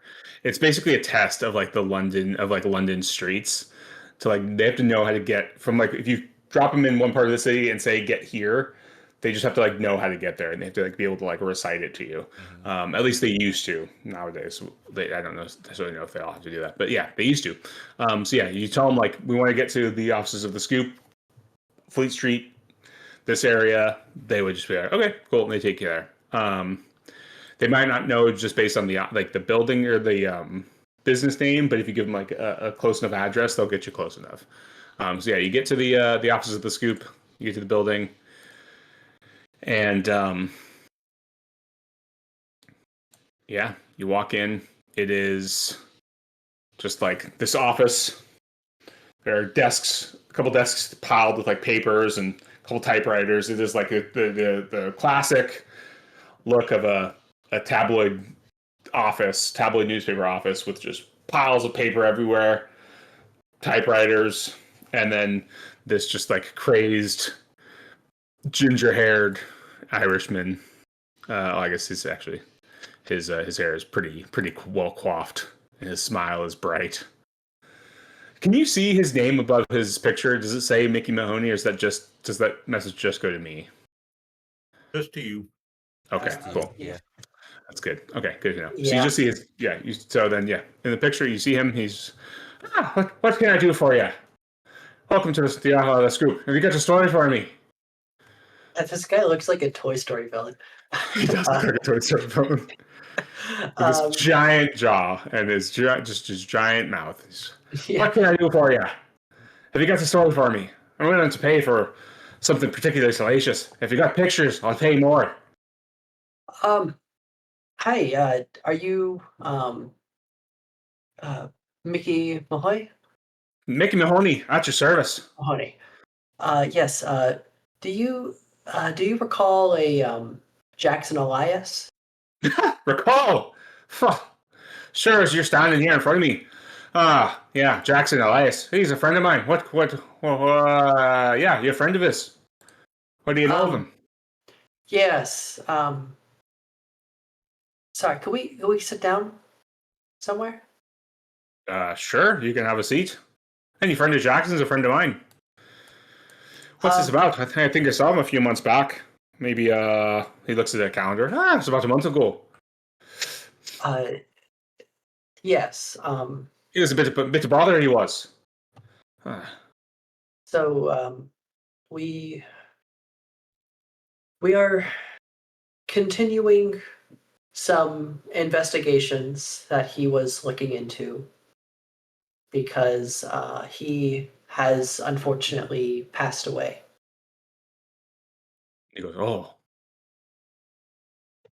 oh. Yeah. I figured we'd take a seat because you know, passing is never a light thing.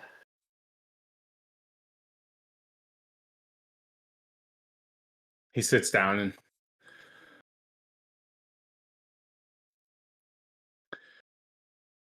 well,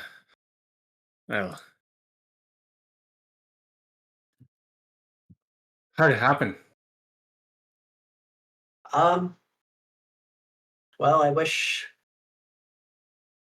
I could say that he peacefully went, but it he was murdered by a group of cult members out in New York. Well, he seemed a mite anxious when he was when I last saw him. Is that what Well, brings you to London? Fucking yeah, phone. he He kicks the phone off the. he was investigating some uh honestly quite bizarre things across the world, and we're trying to put the pieces together as to what exactly he was looking into. So we were hoping to come by and hear what he was talking to you about. I see. Well, uh, I oh dear. He like reaches into a desk drawer, pulls out a flask, and takes a quick draw. I We can come back another day if you need some time to process. no, that's fine.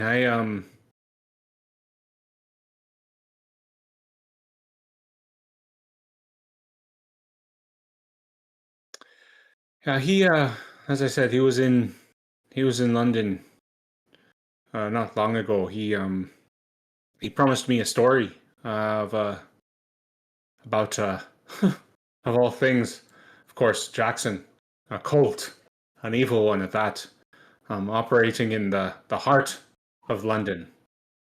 Um, and he had said it might have been well connected here, but he didn't have any proof yet. He was going to look for it. Um, no, I never got the story. I'd love to have it if you were to find it, and I'd happily pay for it. I'd give you £15 if you can bring me all the details. Yeah, of course. But did he drop any names or anything when he was talking to you about it? no, he never mentioned the name, but he didn't really even mention his suspicions. But he was keen to browse through some of our back issues and picked out some stories that caught his eye. You're welcome to do the same. Um, Do you have any idea which stories he had caught his eye? there were a couple.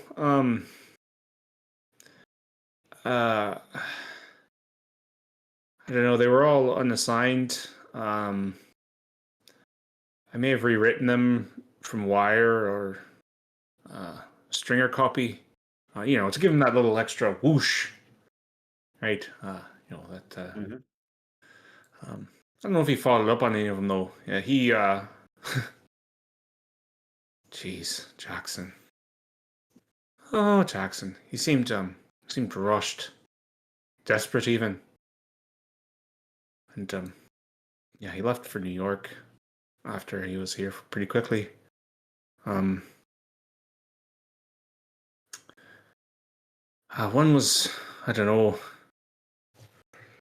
Uh something about shocking canvas's craze or something like that, and another one about a killer beast shot but still alive. The other one, what was it? Slaughter. Oh, that was more recent. That's about the murders, wasn't it? What was the fucking? I just wrote that fucking title because it's still going. Slaughter continues. A reward offered. I think that's a pretty basic title. As I said, you're welcome to dig through the back issues if you want to. He looks at his watch and is like, I was going to be closing up soon, but, well, I'll stick around if you'd like. I'll, I'll help you dig through them. Well, let's start looking then, so we don't keep you here too late. All right. Certainly. And yeah, you guys want to give me a library use roll? Oh yeah, we've been doing library use all the time. It's a library day. Yeah. Oh Oh, 100. no! Robert burns the place down. Should How not did do you the start same a fire rubbing two sheets together? Yep. They're old and crusty. They have pictures Robert on finally snapped. them. Yeah. He He started just started eating eating the he just paper. started eating the articles. Yeah. Oh, I'd like We to just waited imagine for I one read. minute drool Found a dropped out food his chin, article and then with he a just started. recipe. I'd like to Yeah. imagine I saw some like dead bodies and like some of the like evidence and like release stuff, and I started to get really hungry. Yeah. Yeah. No. Oh, I like that. Yeah. Yeah. You start to go little little hint of the taste, as they say. Yeah, it takes you an hour with all of you looking your successful rolls. And let me give me a sec to drop these on here. And he will also give you Inglaterra handouts. Shoot.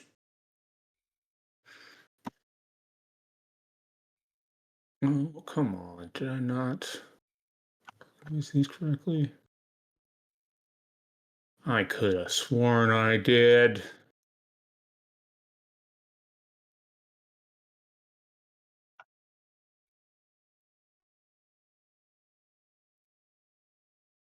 Why I oughta.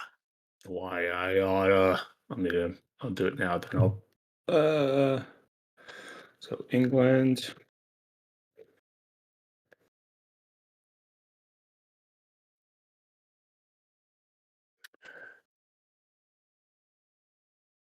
Oh shoot. Okay. Well, in that case, it's going to be a little more crazy than I thought.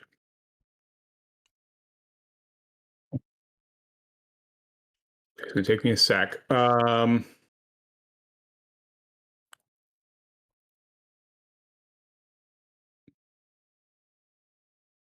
fucking phone.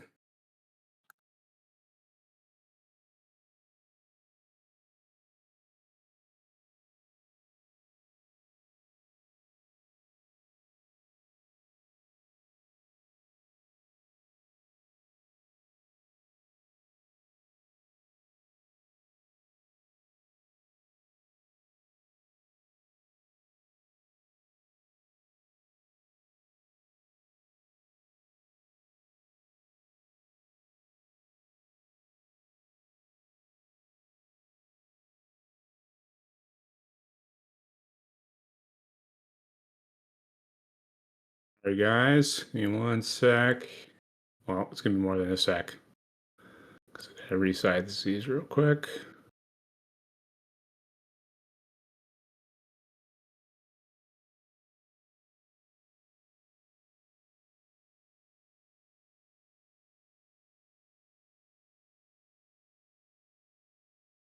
The old crop.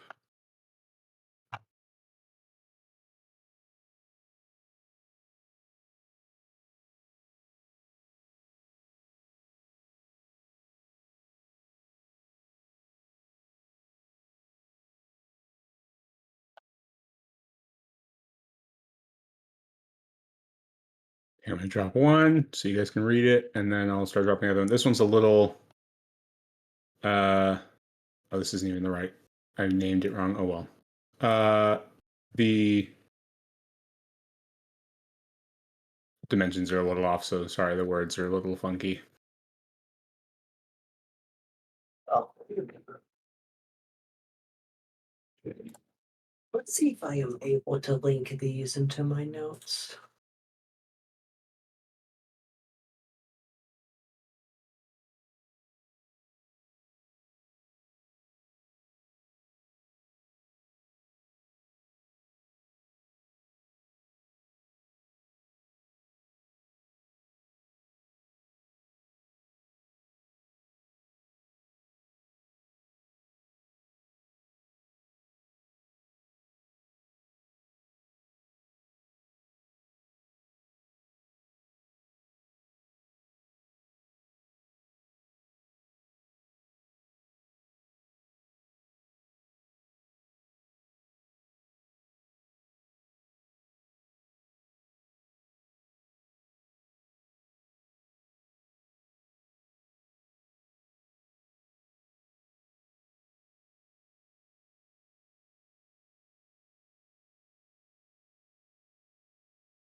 Oh. Wait a minute. I have to... you have to zoom in for this. I'm trying to get... So the map notes don't... Actually, I can do this. Hold on. Here we go. Oh, nope, that didn't work. Oh, I see.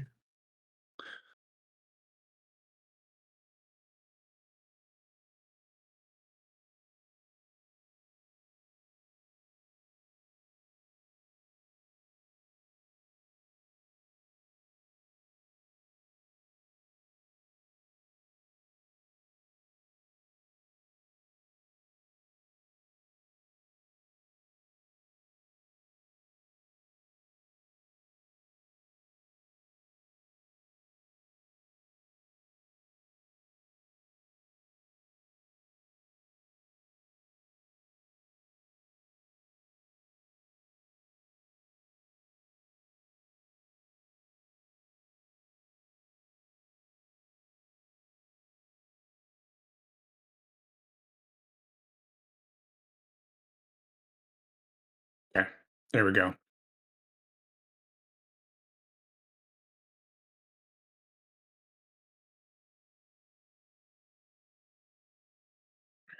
Do this.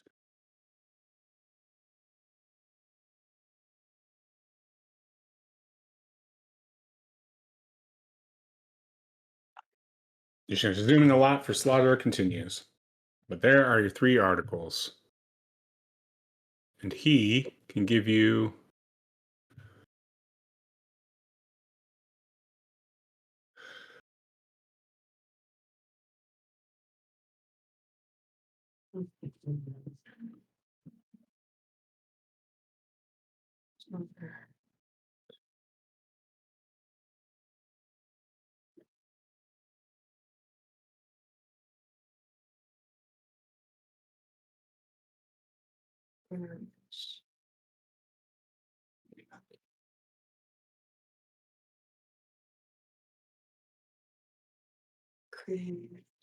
Okay. Oh, where'd test come from? Made that in this one?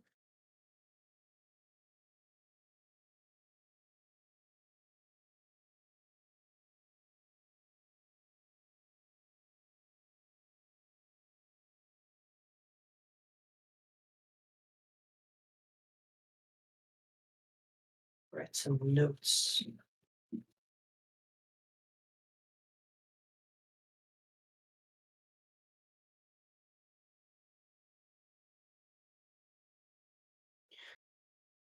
Search, please. James.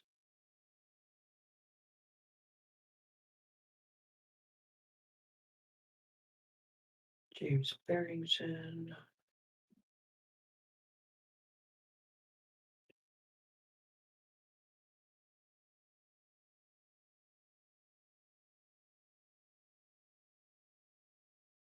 And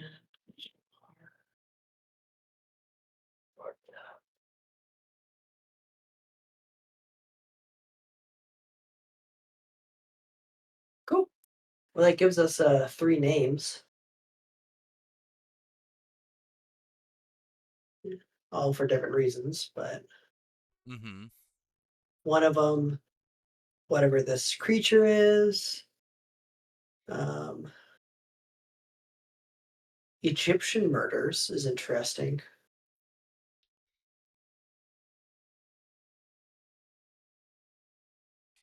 Over the last 3 years, too.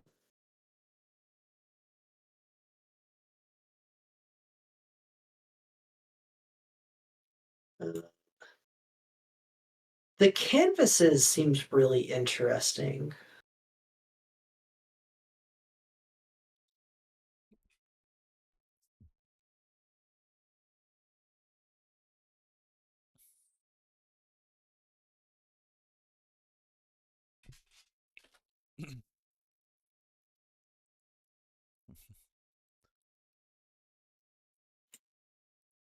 Because right now, the way I'm reading it is the slaughter continues. There's probably some ritualistic murders happening here.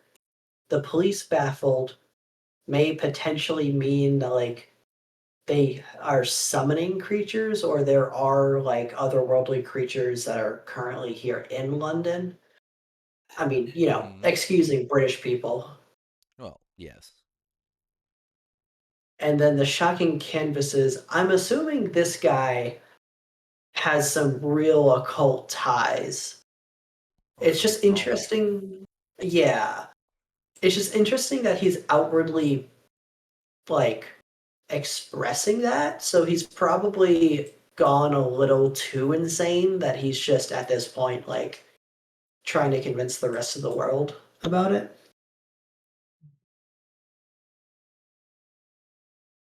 One thing. Well, so yeah, so I guess you.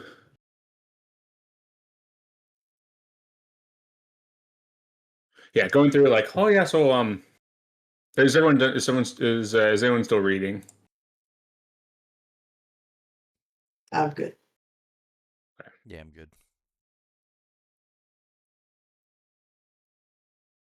All right. So yeah. Mickey kind of looks through his notebooks, like referencing the titles, and he like looks at the first one, the shocking canvases craze, and he's like, oh yeah, so yeah, the story there was promoted. The story was prompted by there was a small unsuccessful show given by an artist named Miles Shipley. I've got his address here on file as 6 Holborn Mules in Chelsea, London. SW1W. That's the like the region code there in London proper. The second article there, police baffled by monstrous murders. The story arose from an article in the Derbyshire Regional Press. I picked it up and rewrote it from for the Scoop after finding it, as I said, in the Derbyshire Regional Press. You see Derbyshire. It's not actually in London. That's outside London. That's a bit out in the country. A bit away from here. You'd have to take a train to get to get out to Lesser Edel. It's well, yeah, mostly farms out there. But just going off of regional press, what notes I have, there aren't much. But it just says that the murders they took place in Lesser Edel, just out in, as I said, rural Derbyshire. And then that last one there, the slaughter continues. I think Elias, I do remember he said that he felt that those murders they were connected there in that that there those Egyptian murders, and I do remember he, as Elias as he did with his research tucked under his arm, he went off to see. He did go off to see Inspector Barrington at New Scotland Yard. But yeah, he certainly was. He was definitely interested in all three of those articles. I'm not sure for why, but well, I'll. You're free to take those clippings, those papers. I've got extra copies in the back, but I can't say for more than that. But if you ever need more papers, and hey, as I said, if you find more out about any of those stories that's worth writing, or well, even any sort of odd, saucy, gruesome story, I'm happy to pay. Hey, if you even got some pictures of cute models in their underwear, anything that'll go well in the pages of the scoop, I'm happy to pay well as accompanying stories of anything that'll read.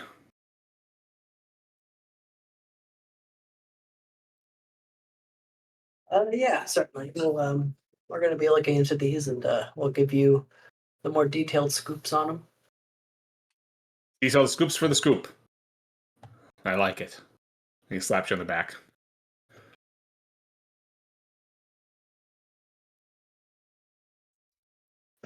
Yeah, we're gonna head back and start taking a few days to look into these. I'm sure we'll see you soon. Thank you for speaking with us, and you know, take it easy. Jackson was a good man to all of us, and it's hard to hear he's gone. But he would want us to, to keep doing the good work, and all that.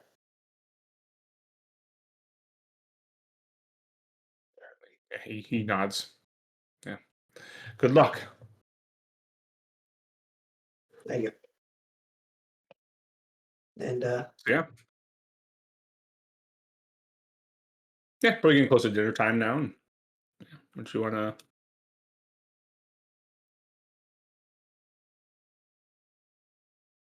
We eat and get to bed. I'm scooped. yeah, dinner, bed, and wake up the next day to start looking into things.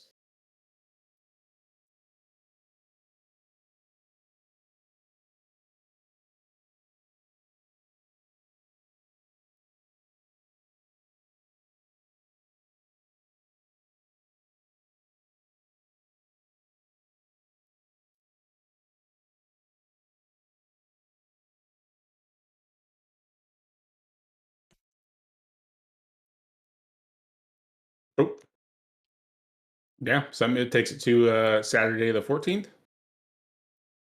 Yes. 14. Okay. Um. Honestly, we have. We're well. I guess we never officially did this yet. It'd probably be a good idea to write a letter to the Kensington Foundation to just have a formal request to like have some kind of like paperwork stating that we are investigators of some kind, or make up some random shit. Yeah, that would be like Prospero Publishing, the publishing house for Jackson Elias. Yes. Yeah.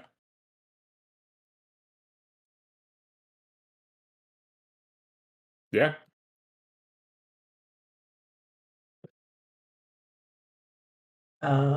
Let's see. Send a letter to get documents to prove we are investigators. It'd just be easier to just do that and then walk over and be like, "Hey, here's our papers," and then try to convince them. I feel like because it looks like we got plenty of stuff to look into in the meantime.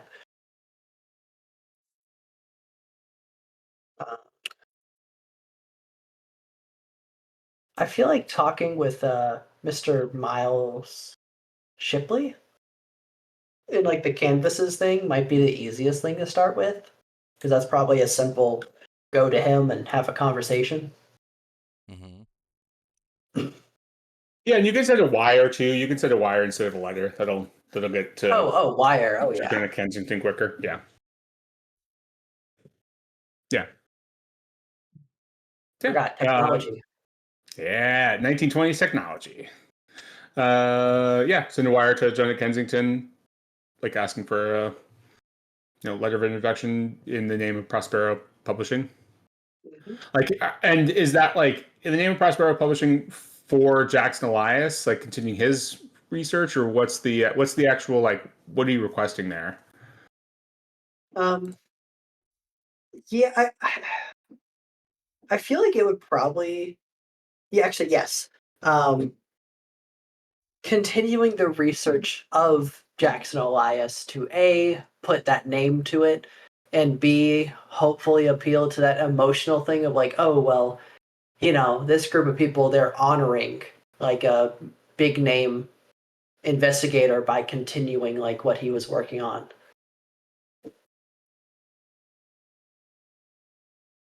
It's the hopes, anyway.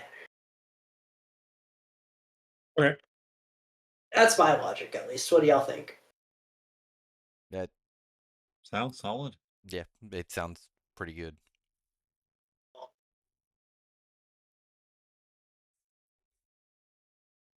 Yeah, I delete that. Cool. I just put those articles into the clues, clippings, curiosities as the scoop articles. So I'll take them off the landing page for you. But they And are I think after that, finding Mr. Miles Shipley. to be shown to you now. I don't know how that works, but Oh yeah, it just popped up. cool. Yeah. Yeah. So then, yeah, you go to Miles Shipley. I'm sure he's not too hard to find, judging by the fact he seems to be a profound artist. Yeah. Well, Mickey gave you the address: 6 Holborn Mews, Chelsea, in London. Chelsea 2025 is like very fancy, like the neighborhood, the neighborhood of like millionaires. It is in 1925, so 100 years ago. Jeez, 100 years ago. Situated in West London, still situated now, 100 years now. And like close packed homes, typically belonging to like tradesmen, shopkeepers. It's a little bit more like bohemian. It's like artists, painters, poets. But still like a upper middle class neighborhood. Nice enough. And yeah, you guys, how early are you going in the morning? What do we think? Like breakfast, then go? Mm-hmm. Give him time to, be awake. Yeah. Mm-hmm. Also, before we go, because we always forget to do this, what do we want to ask him? What do we want to talk to him about?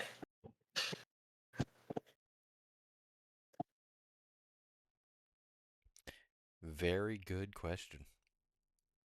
Because my first thought is like, not necessarily question wise, but just like, what the hell are these paintings? Like, where are you getting this Where are from? you getting the knowledge? Like, how are you glimpsing this? Is it Yeah, drugs? Is it yeah. Like, have you been here? Like, are you like drawing from memory? Are you drawing from like visions? did you read a book and then suddenly feel weird afterwards or after reading it? Oh, yeah, it's a good point. If he is, If you oh, how do read we? if you read any books. I'm trying to think about how do you nonchalantly ask someone if they're a part of a cult?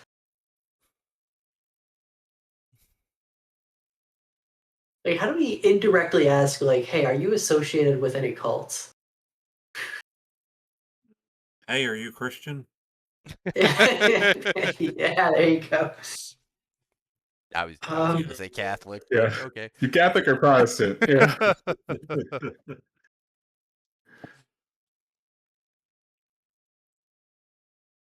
Okay, so details about his, because I'm sure he's happy to talk about his paintings and whatever shit, judging by how he's Mm. spoken about in the article. Ask about his painting.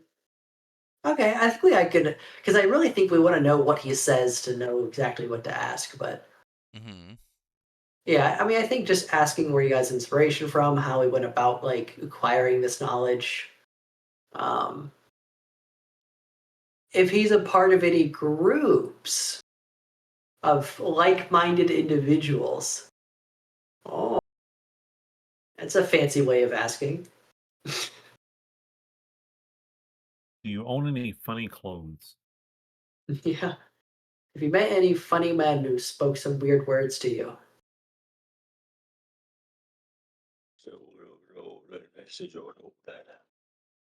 And were there fart noises with their tongues in the middle? The crucial details. Okay. I think we're good. Nope. Y'all think we're good? Think so. Cool. Cool.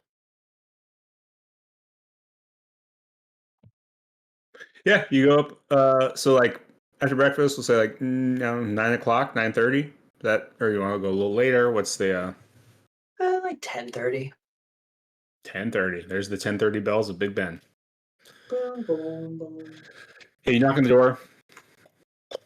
Well, I mean, the house, I guess itself, it sits in a terraced row of like houses, and it's a two-story brick building, and it looks like it's in need of repair, right?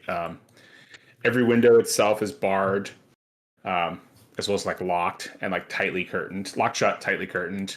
Um, there's a tight little brick wall that surrounds like a rear garden, uh, and like large trees around the back. Yeah, and you go up, you knock on the door, and an old lady comes, answers the door. She's carrying like a little knitting basket. Oh, hello, dearie. How can I help you? Hi, miss. We were hoping to speak to a Mr. Miles Shipley. Oh, yes, my boy Miles. Certainly, are you? And she like looks. She kind of looks at all of you, and then looks at Shazad, like recognizing, clearly recognizing his much better made clothes, more well tailored clothes. Were you hoping to purchase a painting now, were you? Um, Potentially. I Huh. was very interested in his unique arts and how he's gone about creating them. Oh, my boy's a genius. He is gifted, gifted like no other. Gifted like no other, I say. Please come on in. And what are your names? What are your names? Robert. Ah, Robert. I'm Bertha. And you, sir? She looks at Shazad. A big fella, aren't you? I'm Shazad. Ah, Shazad. And you, not such a big fella, are you? No, not compared to him. I'm Yang. No. Yang. Yang. I see you got a hitch in your getting up there. Are you doing okay? Yeah, doing all right. A recent injury. I don't know if I'll ever be off this cane after it, but we're getting along okay. A pity. A pity. Well, my rheumatism does act up as well, so I hear you. Come on in, fellas.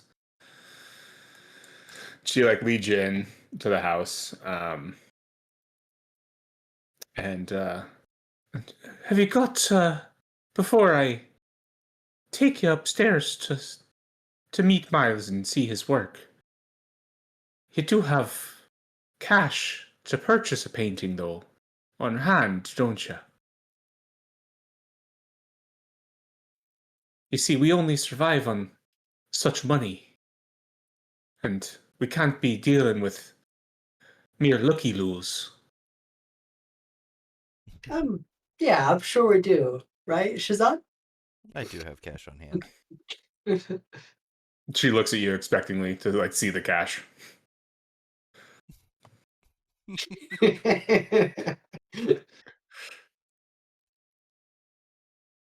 Do you need proof that I have cash? It'd go a long way to easing the poor old lady's soul. I will show her some cash. Ah, I I beg your apologies for the Mm-hmm. being so forthright, but as I said, Miles and I we survive on such purchases. And well, since his name's been in the papers, we've had some solicitations that have not been well, as fruitful. Come on, boys. I'll take you upstairs. And she like turns to lead you upstairs. And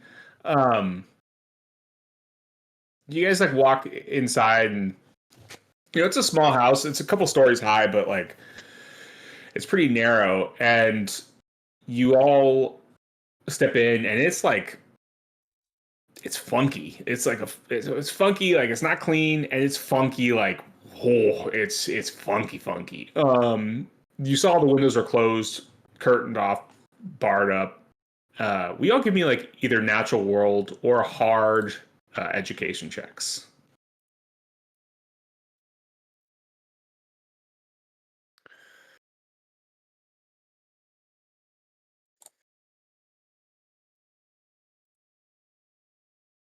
Robert made it. I didn't. Oh, I know. Uh-oh. No, I got a I did regular. make it. No, I was looking at You Yang. looked at hard. To reload because mine didn't show up. What I happened? put an S on the end of that, by the way. I know.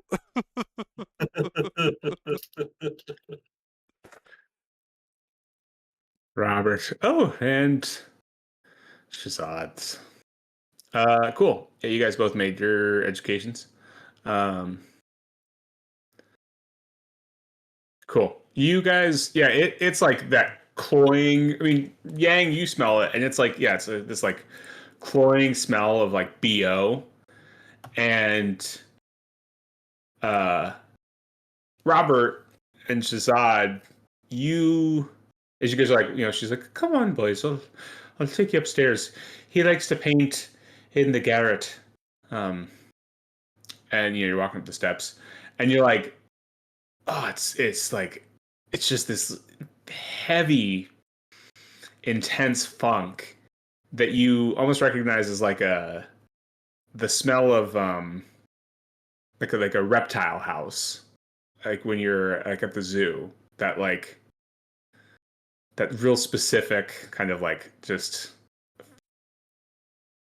bo-ish type smell to it. That's just like pervasive throughout this whole house. And it is nasty. Interesting. Yeah. And yeah. Yeah. Shazab, will you give me a specifically, will you give me a hard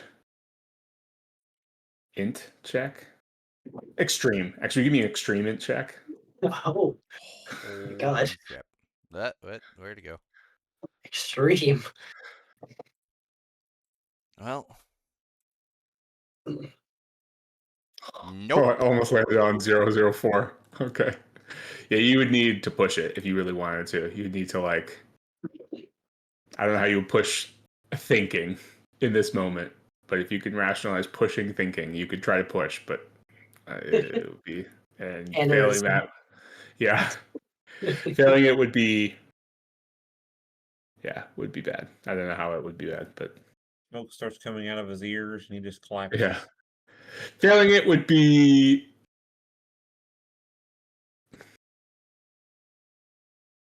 God, I'm supposed to give you a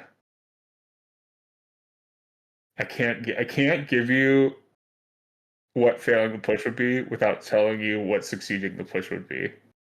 Sure, you can. Yeah. Yeah. I'm sorry. I can't give you yeah. Extreme is pretty small if something bad. It's pretty happens. yeah. That's a because you got to get to what? A fifth, I- 5?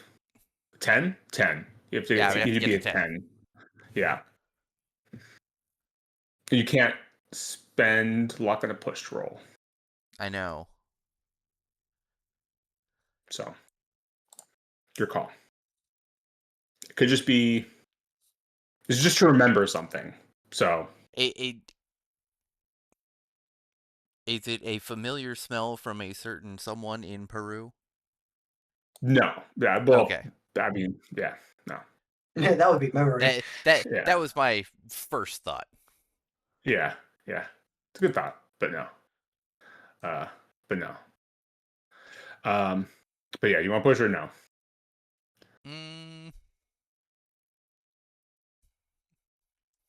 Do I take the risk? I don't know if it's worth it, particularly because it seems like we're really walking into something pretty major here. You're not. You're not walking into anything really major right here. I promise. I don't promise anything ever. Yeah, that's not. I think I'll stay my hand on this one. Okay, cool. Yeah, she walks you up to the garret, which in other words is functionally the attic, and it is she like leads you through the. He's just in here painting, and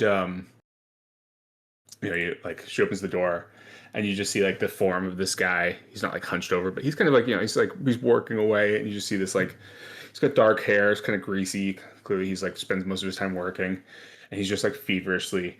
You can hear the like charcoal as he's like sketching out a painting or current work, like feverishly working. There are like kerosene lamps at lighting this bare room. That's it's the attic, so the ceilings are sloped. The skylight that would be there has been painted black to like keep the light controlled. And there's a table off to one side. There's brushes and paints and palettes, and against the wall there are multiple paintings. They're leaning against the walls and tucked in the corner. And then off on one side there's a closet with a door that's padlocked. And she goes, Miles, we've got guests. Well, they've come to see you. They've come to see your work, dear. They're going to purchase something. We're going to eat for another few weeks, my love. And he kind of turns and like wipes the charcoal on his pants. Like, oh, yes. Well, please.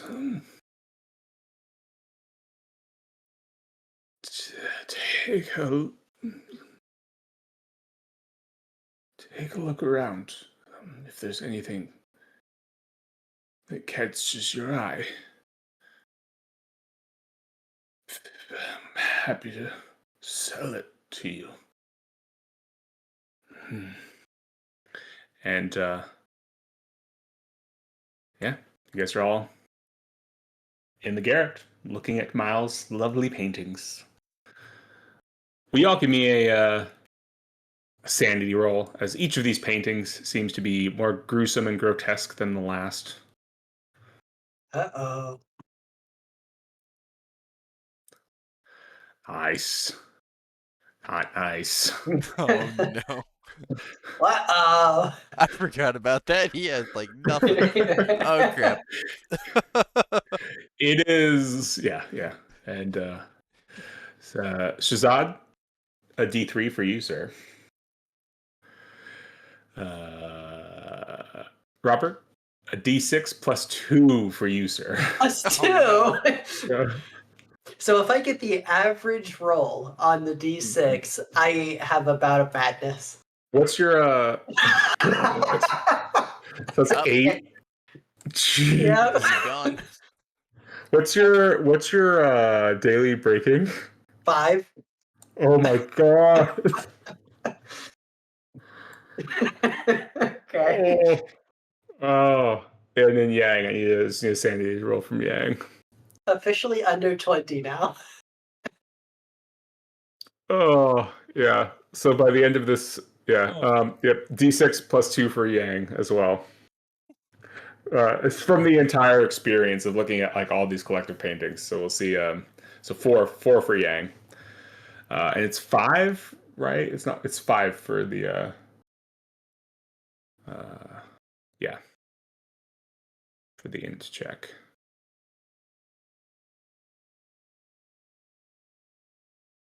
Oh dear. Oh dearie me. Well, hey, thankfully my intellect is pretty low, so it's Well, unlikely I understand. you don't have Oh, to. it's You are already you're past that point. You hit your daily, so you have thank a God. bout of madness regardless. um, yeah, you have to roll the bout of madness table. That's on the rollable Henry's tables. rollable tables. Yeah. Mm. And we'll see how this looks for you as this goes down. Rollable tables. And I think I know what painting does it for you specifically because I remember one of your dreams. Okay. Well, it's the very last one on the list. Yeah, perfect. God, yeah, Good it's so Lord. perfect. For 7 hours, I'll hit the roll for you. 7 hours. Hours too. You just have this extrinsic paranoia. They're all in on it.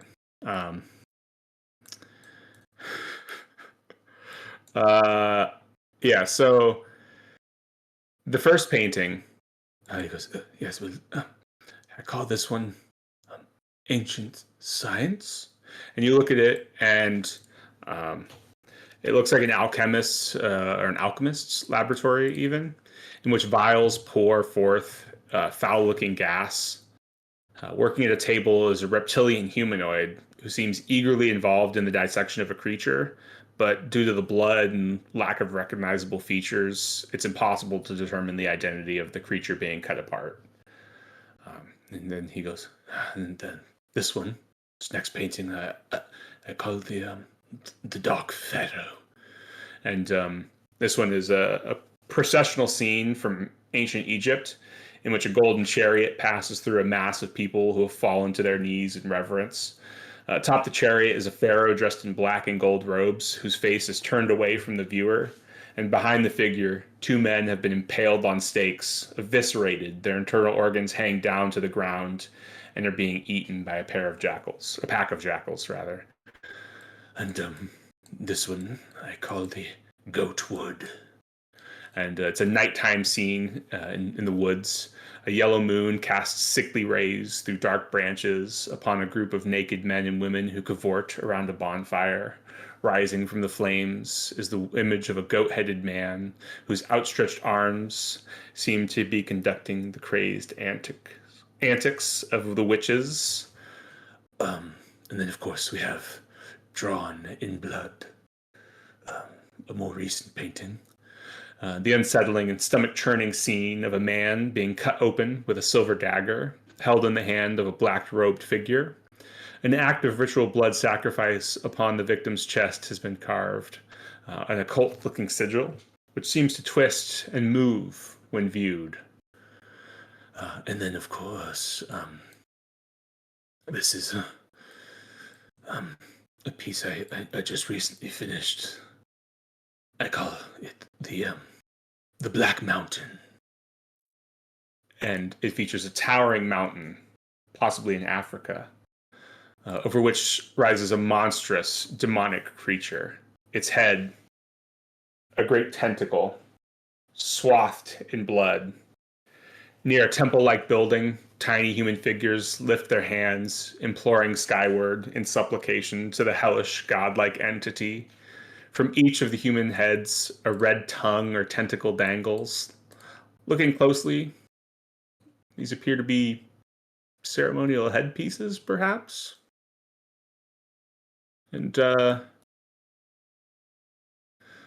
Robert, not only do these really look familiar to the headpieces you saw in New York, but this figure, this huge, I don't know, demonic creature standing over this mountain really seems to strike you like a dream you had that has now come to life in this painting that this man in England has drawn. And you feel something in you break. And the rest of you hear click as Bertha unlatches the padlock on the closet. She's like, but let me show you his masterpiece. Please. She opens the closet, turns. What's everyone else doing? What's Robert doing? That's what I guess what I want to know first. Well, Robert, seeing that painting, it's all gonna come flooding in and clicking. I'm like, oh my god, he's in on this. She's in on this. They're here in London at the heart. And then when I see her unlocking this cabinet, my first instinct is there's that creature or something is behind there, and she's about to release it on us and just kill us. And we're like going to be sacrificed to this cult. And I'm like, guys. I'm like, I'm pulling everyone back. We gotta go. We can't stay here. We gotta go, like right now. What are you guys doing? He's freaking out. He's acting irrational. He's irrational. Surely. This is weird. But Robert's freaking out. And he's crazy. I'm like, don't you see the mountain, the thing, the cult? This is them. They're here. They're still here. As I'm like trying to rush us out like the attic door. I've got to show you something special. I'm sure you'll like it. It's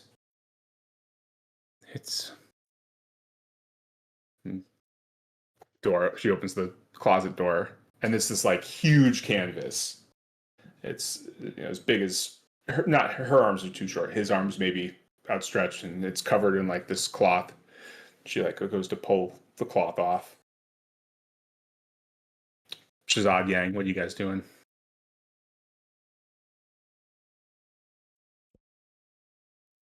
I guess bracing myself for whatever this painting is of.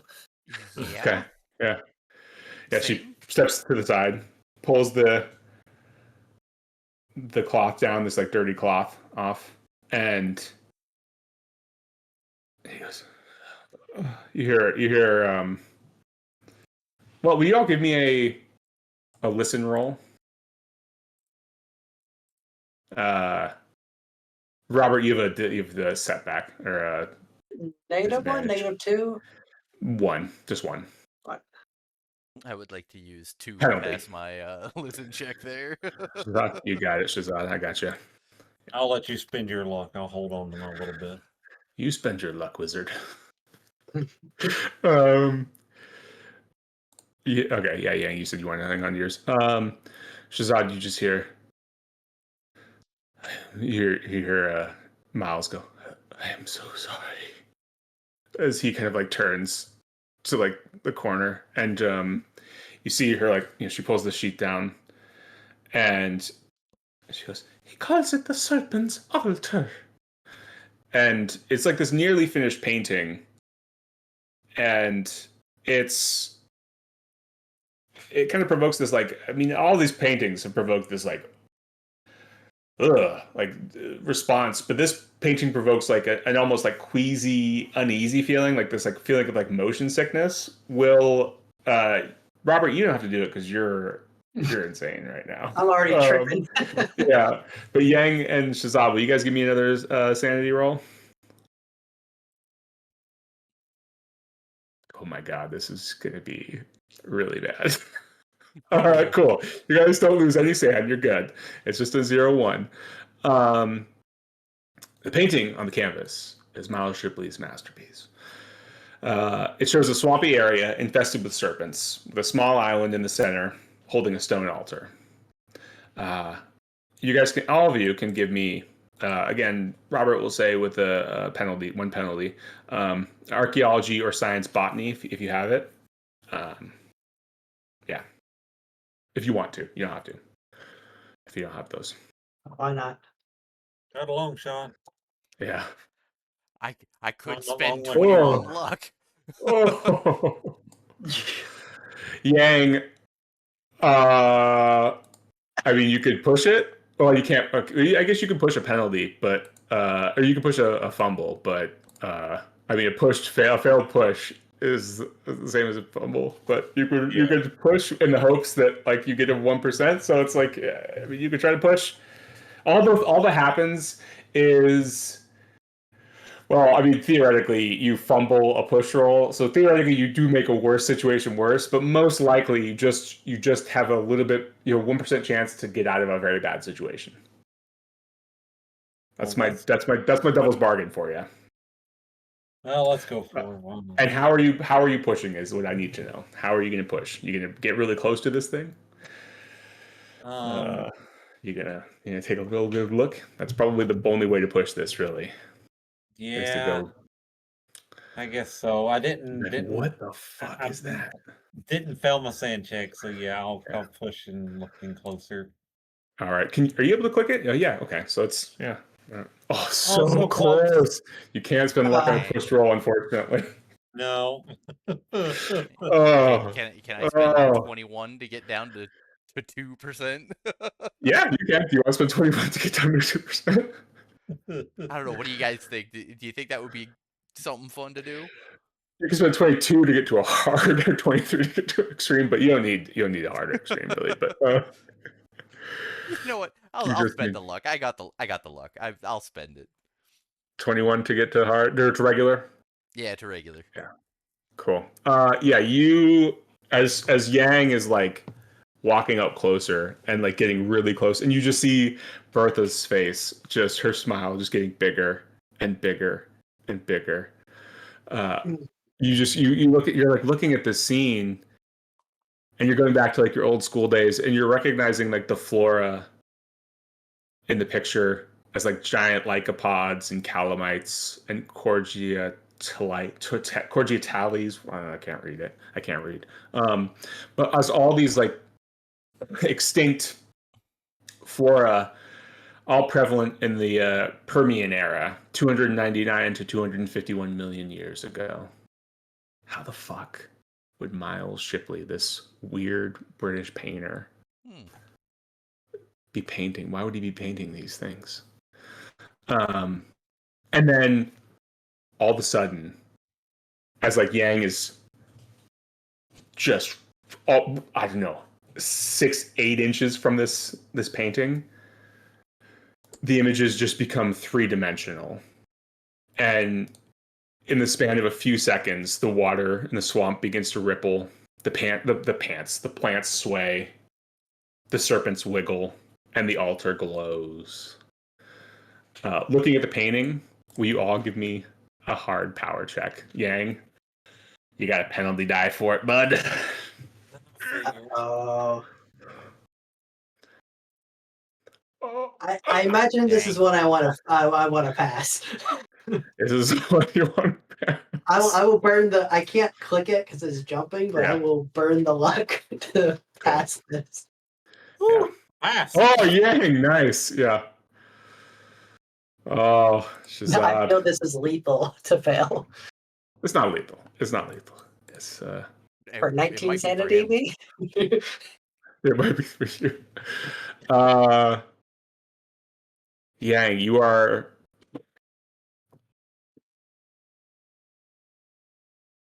standing there and you're like just intoxicated by this, like, what the fuck is this painting? But Shazad, you feel yourself overcome, and you find yourself being like,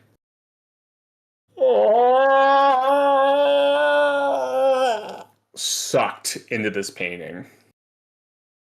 And Robert, you're still just in this like paranoid, ah, ah, they're all in on it. Everyone's in on it. But Yang, you've got a moment. You realize like fuck. You can see Shazad being Jumanji'd into like the center of the board, into this painting. You have the instant to try to grab him. Give me a dex roll right now, please. Oh boy, with my new terrible decks. With your penalty, no. with your penalty dex, yeah. Yeah. Oh. Oh, I see a 10. Nice. Yeah. It's just, yeah, you just have the setback to the dex. You're good. Yeah, you don't have a penalty to it. Yeah, awesome. You just have the decreased dex score. Yeah. Yes. Perfect. Yeah, you like, because you're so close, you're like, your reaction time is slower, but you're like, what the fuck? And you just grab like this like extension of Shazad. It is like I don't know, a stringy bit of human flesh, and you grab that, and then all of a sudden it forms into Shazad.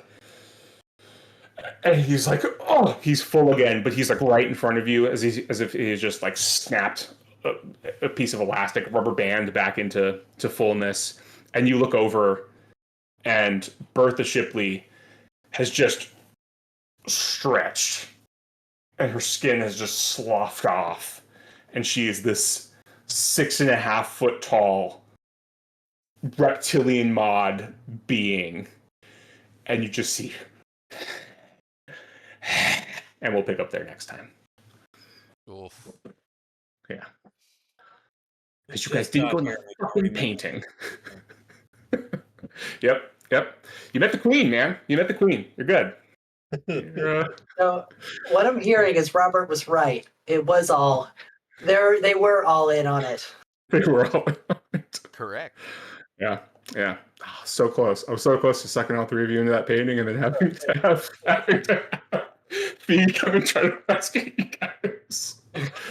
Oh, sweet. Good save, Yang. Good save, Robert. Sorry, Yes. Robert. Good. Okay, full transparency. Robert is killing both of these people off the rip because of this paranoia. Very simple. There's no way.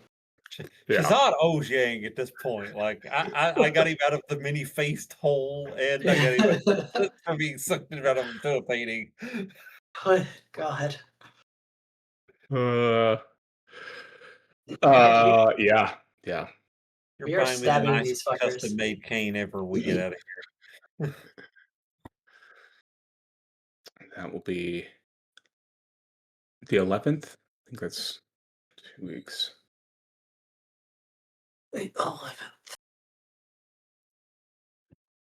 October. I am available the 11th.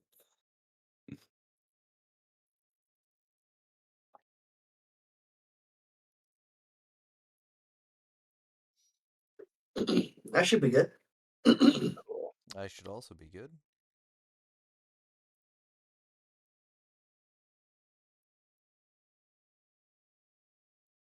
Excellent. Well, all right, fellas. Yeah. Then you guys are gonna have to kill an old lady. Well, she's not an old lady anymore, so it'll be fine. Yeah. Yeah. Hey, I may not have my sanity, but I have my HP. It's true. Yeah. Are you feeling hungry for lizard? Okay. Low key, since the investigations were like and seeing the dead bodies, Robert's been feeling a little hungry.